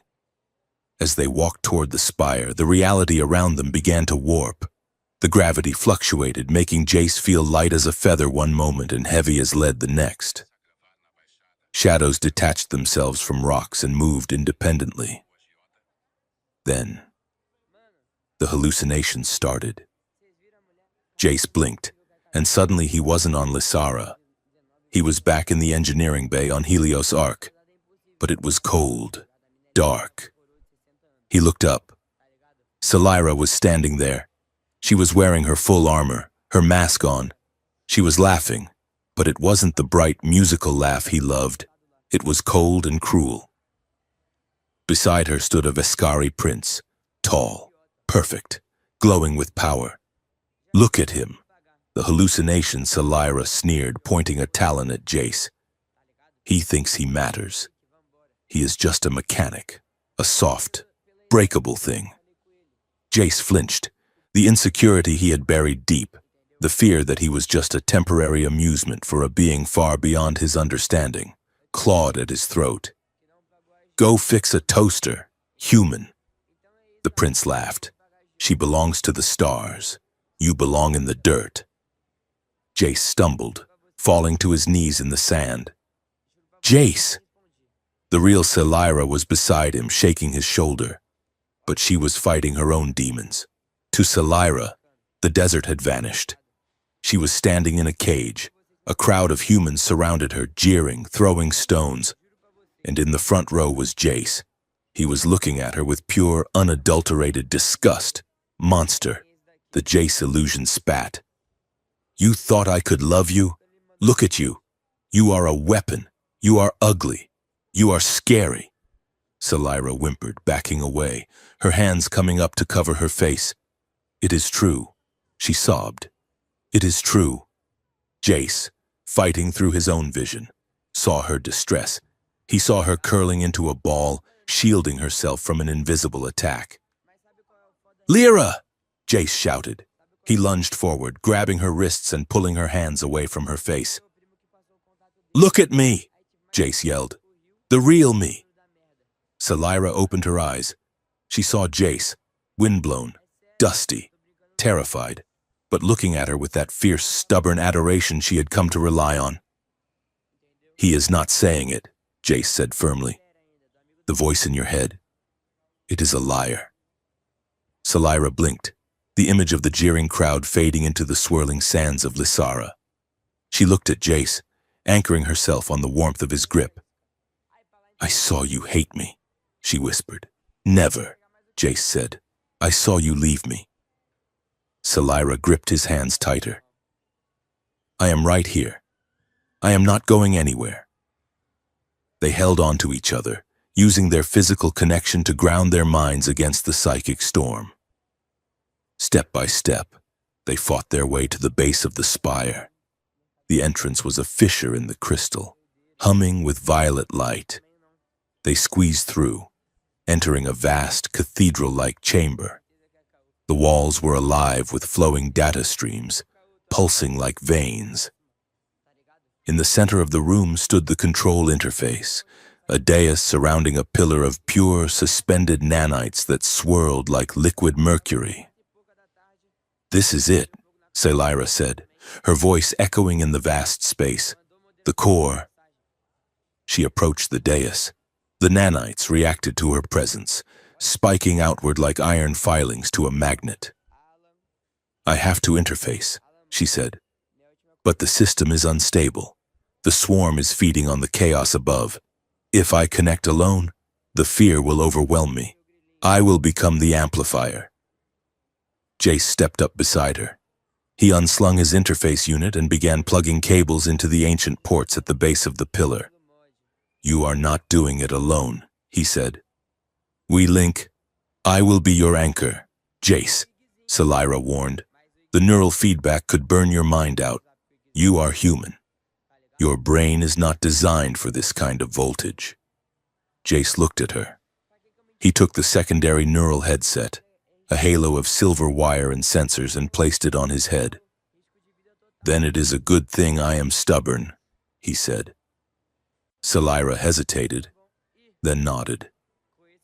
She took the primary interface, a crown of biometal thorns, and lowered it onto her brow.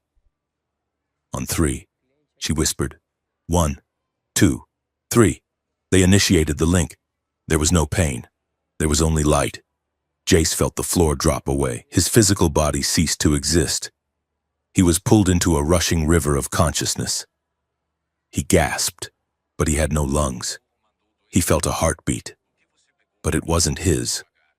It was powerful, slow, and rhythmic. Thump, thump, thump, thump. He was Salira.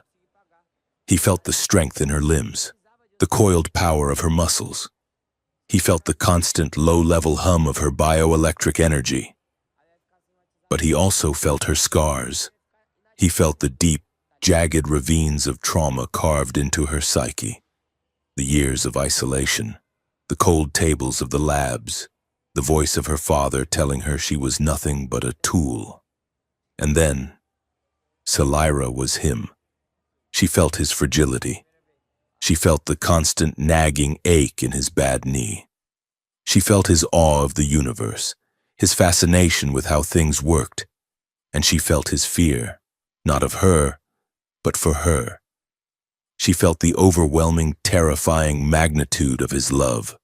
They met in the center of the stream, in the psychic space. They were forms of pure light. Salira was a storm of violet and indigo. Jace was a steady, warm amber. You are so loud, Salira's thought brushed against his mind. Your thoughts, they are so fast, you are so sad, Jace thought back. Lyra, you carry so much weight. They drifted closer. The boundary between them dissolved. It was an intimacy that transcended touch. They were sharing a soul. Salira felt Jace's memory of the first time he saw her face in the observation dome. Not as a monster, but as a revelation. She felt the shock of his admiration, the genuine delight he took in her pretty lights. Jace felt Salira's memory of him defending her in the bazaar. He felt the fierce protective instinct she had for him, the way she viewed him as something precious and rare that needed to be kept safe from a cruel galaxy. The desire hit them both at once. It wasn't just physical. It was an existential hunger. Salira wanted to be consumed by his warmth. Jace wanted to be wrapped in her light. In the vision, they reached for each other, their hands entwined, fingers locking. They pulled close, their forms merging. I see you, Jace thought. All of you. I am not afraid, Salira answered. They kissed in the mind space. It was a sensation of pure electricity, a feedback loop of affection and need that spiraled upward, brighter and brighter. In the physical world, the swirling column of nanites in the center of the chamber stopped its chaotic, jagged movement. The color shifted. The angry blood red of terror bled away, replaced by a deep, shimmering gold. The mirror swarm was listening. It was no longer reflecting the fear of the fleets. It was reflecting the love in the room. Suddenly, the connection spiked with a warning. Intruder. The real world crashed back in. Jace and Salira gasped, their eyes snapping open. They were still standing at the dais, cables connecting them to the machine, sweat running down their faces. The air in the chamber shimmered. 5 figures materialized near the entrance. They wore advanced stealth suits that bent the light around them. The leader stepped forward, his faceplate retracting. It was Alistair Voight. He held a heavy plasma rifle, and he was smiling. Touching, Voight said, his voice amplified by the acoustics of the crystal room. Truly, I would applaud, but I am on a tight schedule. Salira ripped the interface crown from her head. She staggered, the sudden severance of the link making her dizzy. Voight, she snarled. Her bioluminescence flared to blinding white. She stepped in front of Jace, her combat instincts overriding the exhaustion. Step away from the console, Your Highness, Voight commanded. My technicians need to calibrate the final sequence. We are broadcasting in 5 minutes. You are going to kill millions, Jace shouted, struggling to get his footing. Billions, actually, Voight corrected calmly. But think of the growth margins. A galaxy at war needs security. Helion will provide it. It is simple economics. Mr. Rowan, Voight gestured to his commandos. Secure the asset. Kill the spare. The commandos opened fire. Salira moved. She was a blur of motion.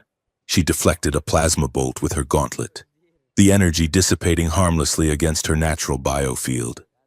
She lunged at the nearest commando, sweeping his legs and slamming him into the crystal wall. Jace, keep the link open, she shouted. Do not let them take the console. Jace dove behind the dais as laser fire chewed up the floor where he had been standing. He scrambled back to the interface port, jamming his hands onto the controls. He was still wearing the headset. He could still feel the swarm humming in the back of his mind. He closed his eyes, focusing. He couldn't fight with a gun, but he could fight with the machine. Voight aimed his rifle at Salira, who was engaged in hand-to-hand combat with 2 mercenaries. She was fast, but she was tired, and they were elite. One of them landed a heavy blow to her ribs with a shock baton. Salira grunted, stumbling back. She is just a tool, Voight taunted, firing a shot that clipped Salira's thigh. She was bred in a test tube to be a monster. You are delusional if you think she is anything else. Jace heard the taunt. He felt Salira's pain through the lingering bond.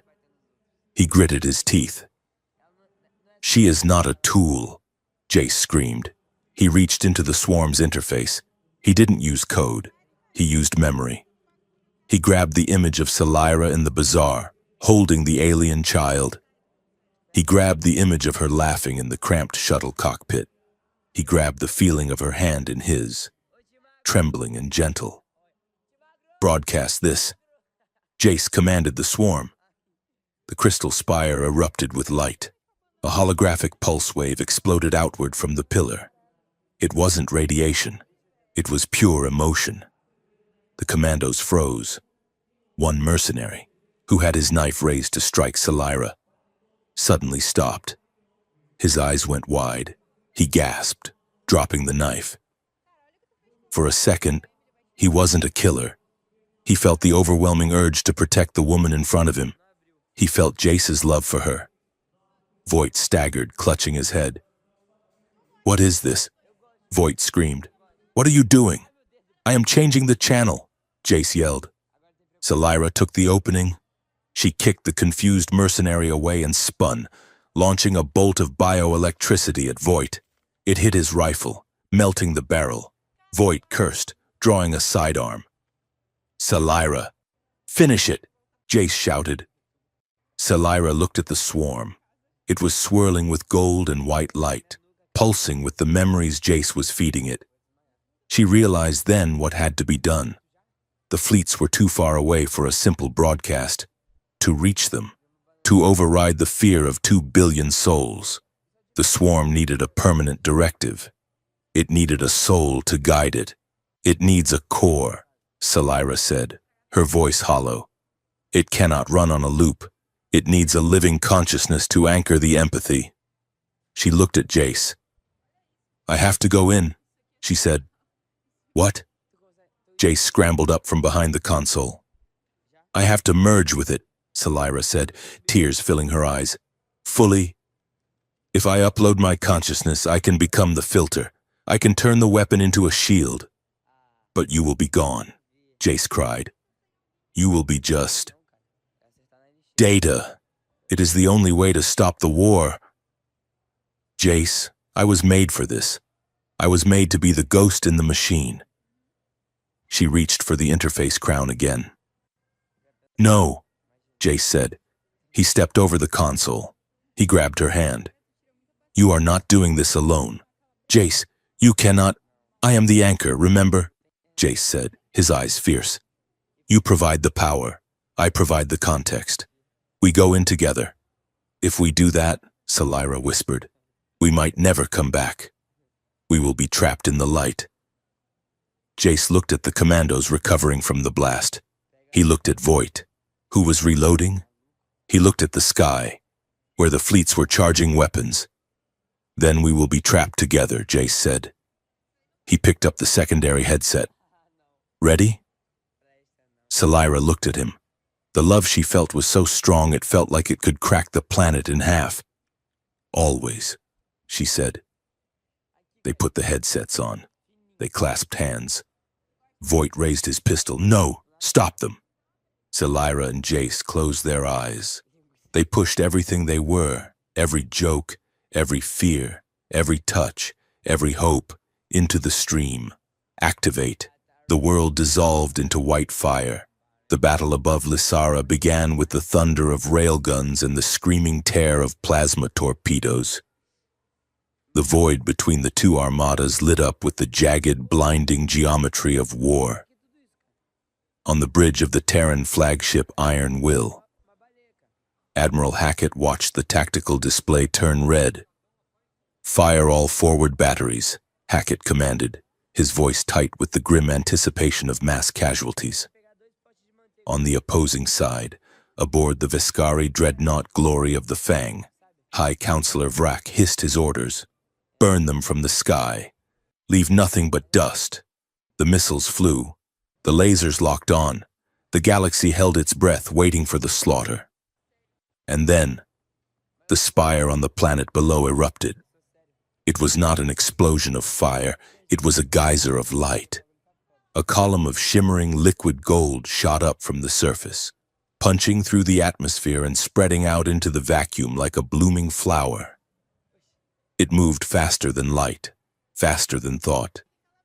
It was a cloud of trillions of nanites, the mirror swarm, awakening not to a command of terror, but to a memory of love. The wave hit the fleets. It passed through the shields of the Terran destroyers. It seeped through the biometal hulls of the Veskari cruisers. On the Iron Will, Admiral Hackett blinked. Suddenly, he was not on his bridge. He was standing in a Veskari nursery on a ring world, watching a mother sing to her hatchling. He felt her overwhelming fear, her desperate prayer that her child would grow up in a world without war. He felt the cold realization that the missiles he had just fired were aimed at that child. Hackett staggered, clutching the console. "Check fire!" he screamed, his voice breaking. Check fire, goddammit. On the Glory of the Fang. A Veskari gunner named Kroll had his finger on the trigger of a plasma lance. As the golden dust washed over him, he gasped. He felt the sensation of a Terran pilot's hand holding a photograph of a smiling family. He felt the pilot's heartbeat, the terror of dying alone in the cold dark, the crushing grief of a father who would never come home. Kroll looked at his hands. He looked at the trigger. He felt sick. "I cannot," Kroll whispered. "They are us." Across thousands of ships, the same scene played out. Weapon systems powered down. Pilots pulled out of attack runs, their hands shaking too hard to fly. The silence that fell over the Lysara system was not the silence of death.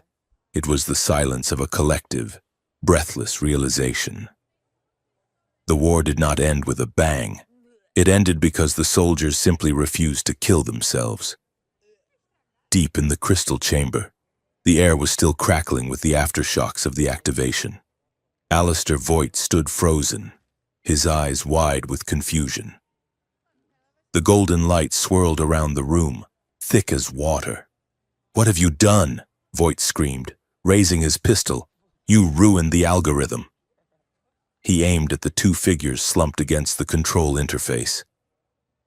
Salira and Jace were unconscious, their hands still clasped, the neural cables glowing with fading heat. "I will fix it," Voight roared. "I will reboot the system after I kill you." He pulled the trigger. The plasma bolt left the barrel, but it did not hit Jace. The mirror swarm reacted. It was now programmed with a core directive of protection and empathy. It saw an act of violence, and it rejected it. The golden mist coalesced in front of the bullet, turning solid. The plasma splashed harmlessly against a shield of pure nanites. Then, the swarm turned its attention to Voight. The nanites swirled around him, lifting him off the ground. He thrashed, dropping his weapon. "No!" Voight yelled. "I am the CEO of Helion Prime. You cannot touch me." The swarm did not care about his title. It cared about his mind. It initiated a forced empathetic link. Voight gasped as his eyes rolled back. Suddenly, he was not Alistair Voight. He was a colonist on a moon he had ordered bombarded to drive up stock prices. He felt the fire burning his skin. He felt the grief of losing everything. Then he was a Veskari test subject in one of his labs, feeling the scalpel cutting into living tissue without anesthesia. He felt the terror of Sealira as a child. He felt the despair of millions of victims, all compressed into a single agonizing second. He screamed. It was a sound of pure, distilled regret. The swarm held him there, suspended in a stasis field, forcing him to witness the consequences of his greed. Above his head, the holographic interface projected his internal monologue, broadcasting his confession and the decrypted files of the conspiracy to every screen in the system. Terran senators and Veskari nobles, watching from their war rooms, saw the receipts. They saw the bribes. They saw the emails signed with their own encryption keys. The game was up. Jace woke up to the smell of ozone and the feeling of a headache that felt like a star had gone supernova behind his eyes. He groaned, trying to move. His limbs felt heavy, detached. "Lyra?" he croaked. "I am here." The voice did not come from his ears. It echoed softly in the back of his mind, warm and clear. Jace snapped his eyes open. He was lying on the crystal floor. Sealira was next to him, propped up on one elbow. She looked exhausted, her scales dull and gray, but her eyes were bright. Did we die?" Jace asked aloud. "No," Sealira said. Her lips moved, but he heard her thought before she spoke. "We are still here, but we are different." Jace sat up. He looked at Voight, who was catatonic in a glowing cage of light. He looked at the ceiling, where the golden stream of nanites was still flowing up into the sky. He reached out for Sealira. As his fingers brushed hers, a spark of sensation traveled up his arm. He could feel her relief. He could feel the exact texture of the stone floor under her boots. He could feel the steady, reassuring thrum of her heartbeat as if it were his own. "The link," Jace whispered. "It did not break." "We are bound," Sealira said softly. "Part of the swarm is in us now, and part of us is in it." The entrance to the chamber darkened. Heavy boots slammed against the stone.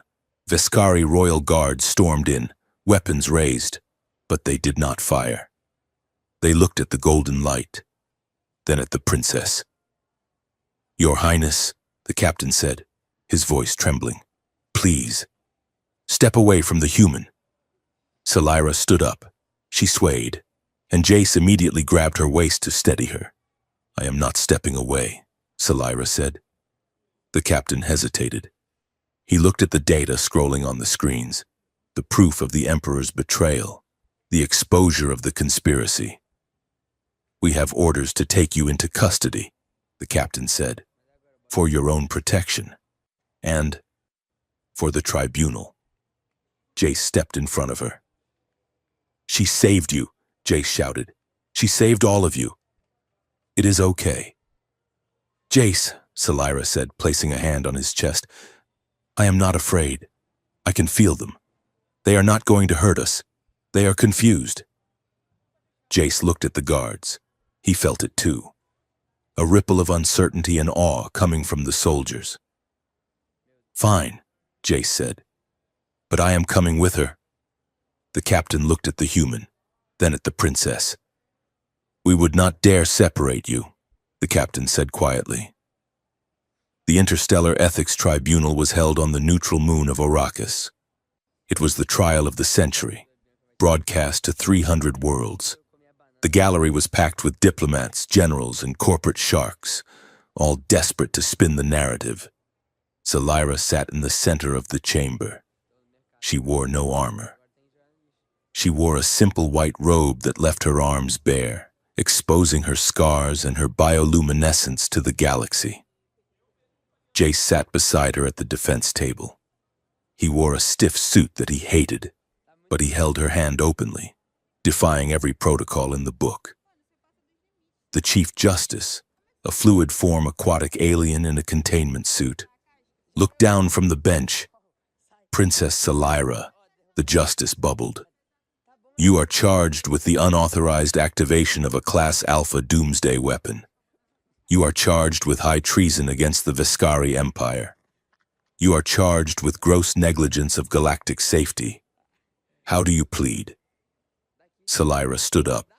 She looked at the cameras. She knew that billions were watching. Terrans who thought she was a monster. Veskari who thought she was a traitor. "I plead guilty to being a weapon," Salyra said. Her voice was steady, amplified through the chamber. A murmur ran through the crowd. "I was created in a lab," Salyra continued. "I was cut and spliced and programmed to be a nightmare. I was told that my face was a sin. I was told that my only purpose was to make you afraid. And for a long time, I believed it. I hated myself more than any of you ever could." She looked down at Jace. He squeezed her hand, sending a pulse of warmth through their link. "You are doing great. Tell them the truth, but," Salyra said, looking back at the judges. "I learned something on the way here. I learned that fear is a choice, and so is hate. The mirror swarm did not destroy the fleets because I reprogrammed it with code. It stopped the war because I showed it something else." She touched her cheek, where Jace had first touched her. "I showed it that even a monster can be loved. I showed it that the scariest thing in the universe is not death. It is the courage to let someone see you. Really see you." She paused, her eyes scanning the room. "You want to judge me? Go ahead. But know this. The weapon you built is gone. The mirror swarm is no longer a gun pointed at your heads. It is a mirror. If you look into it and see a monster, that is not my reflection. It is yours." Silence descended on the hall. It was heavy and profound. Then Jace stood up. "May I speak?" Jace asked. The Justice nodded slowly. Jace looked at the assembly. He looked at the Terran admirals who had signed the kill orders. He looked at the Veskari nobles who had sold their princess. "You call her the Terror Queen," Jace said, his voice rising with emotion. "You put her face on recruitment posters to scare children. You made her the villain of your story so you could be the heroes." He gestured to Salyra. "But she is the only person in this room who is not hiding anything. She walked through fire to save people who wanted her dead. She jumped off a bridge to stop a war.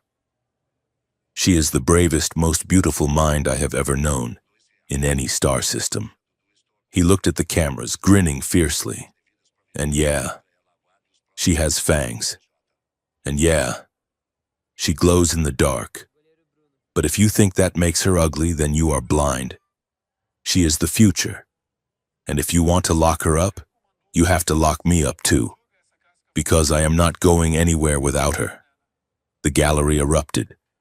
But it wasn't with outrage. It was with applause. It started with a few young aides in the back, then spread to the press box, and finally, even some of the diplomats began to clap. The verdict took 3 hours. When they returned, The justice looked at Selira. "Princess Selira," the justice said, "the tribunal finds you exonerated of all charges regarding the activation of the swarm." Selira let out a breath she felt she had been holding for 20 years. However, the justice continued. "The mirror swarm remains a threat if uncontrolled. The council cannot allow a single nation to hold the key.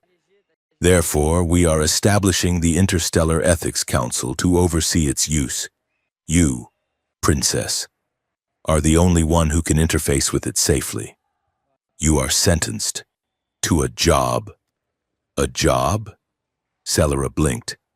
"You will serve as the guardian of the swarm. You will be the diplomat between the weapon and the world. And since Mr. Rowan seems incapable of leaving your side, he is appointed as your Terran liaison and technical advisor." Jace pumped a fist in the air. "Yes, government benefits?" Selira laughed. It was the sound of a chain breaking. 6 months later, Lysara Station had become the jewel of the new peace. It was a joint habitat, built in the shadow of the mirror swarm, where humans and Viscari lived side by side. In a penthouse apartment overlooking the neon-lit skyline, the smell of burning toast filled the air. "Jace!" Selira called out from the kitchen. "The toaster is trying to kill me again." Jace walked in, wearing pajama pants and a t-shirt that said, "I went to the gene vault and all I got was this symbiotic bond." He looked at the counter. Selira was glaring at a pop-up toaster that was currently smoking. She was holding a butter knife like a dagger. "It hissed at me," Selira insisted, her scales flashing a suspicious green. "It popped." "Lyra," Jace sighed, unplugging the machine. "It is supposed to pop. It is announcing the arrival of the carbohydrates." "I prefer the nutrient paste," she grumbled, crossing her arms.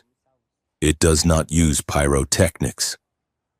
Jace laughed, wrapping his arms around her waist from behind. He rested his chin on her shoulder, pressing a kiss to the glowing pattern on her neck. "You just have to learn to assert dominance over the appliances," he whispered. Selira leaned back into him, the tension melting from her frame. "I asserted dominance over an entire empire," she murmured. "I think I can handle a bread warmer."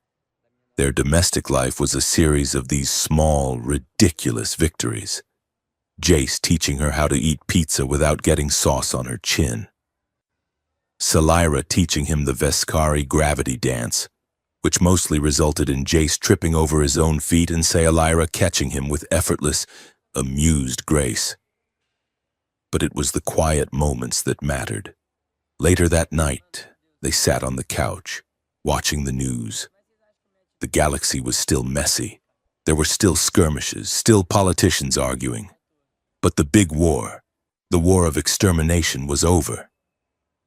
Jace traced the line of Selira's jaw with his thumb. She closed her eyes, purring softly, a vibration that went straight to his chest. Through the link, he felt her contentment. It was a warm, golden pool in his mind. But underneath it, he felt a flicker of the old insecurity. They are staring, she thought. Tomorrow, at the gala. Everyone will stare. Let them stare, Jace projected back. They have never seen a star up close before. Selira opened her eyes. She looked at him with that vertical pupilled intensity that used to terrify armies. "You are a sap, Jace Rowan. I am a visionary," he corrected, "and I am right." The final scene took place on the balcony of their apartment. The night air of Lysara was crisp and cold.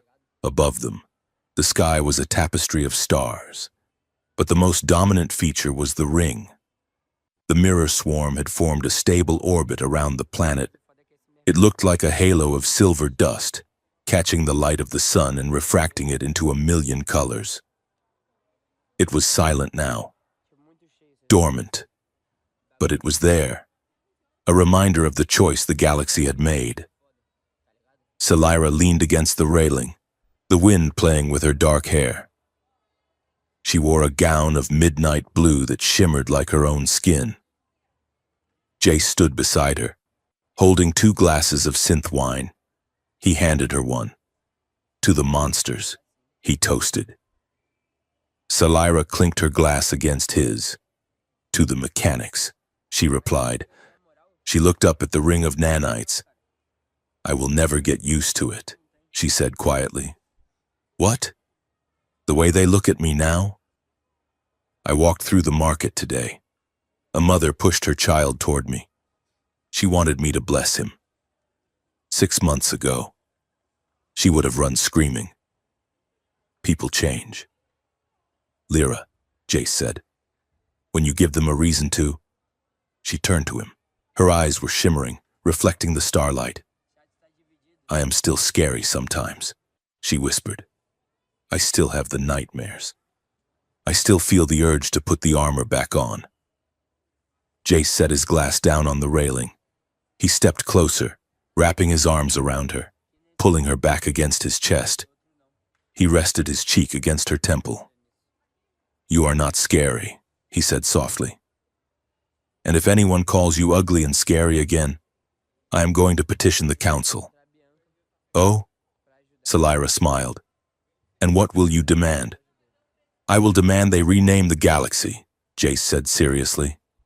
We will call it Salira's Mirror, because you are the only thing in it worth looking at. Salira laughed. It was free, unburdened, and joyous. You are ridiculous, she said. I am in love, he countered. Same thing. She turned in his arms, looking up at him. She reached up, her talons gently cupping his face. You saved me, Jace. You rewrote the code. No, Jace whispered, leaning down. You did. I just held the flashlight. He kissed her. It was a kiss that tasted of wine and starlight and hard-won peace. Above them, the mirror swarm pulsed once, a soft golden heartbeat that rippled across the sky. The universe was vast, and it was dangerous, and it was often cruel. But as Salira closed her eyes and lost herself in the warmth of the human who loved her, she knew one thing for certain. Real beauty wasn't about being perfect. It wasn't about symmetry or familiarity. It was about the courage to stand in the wreckage of who you were told to be and choose, against all odds, to be something else. It was about choosing love over fear, and as the golden ring shone down on them, the galaxy seemed to agree.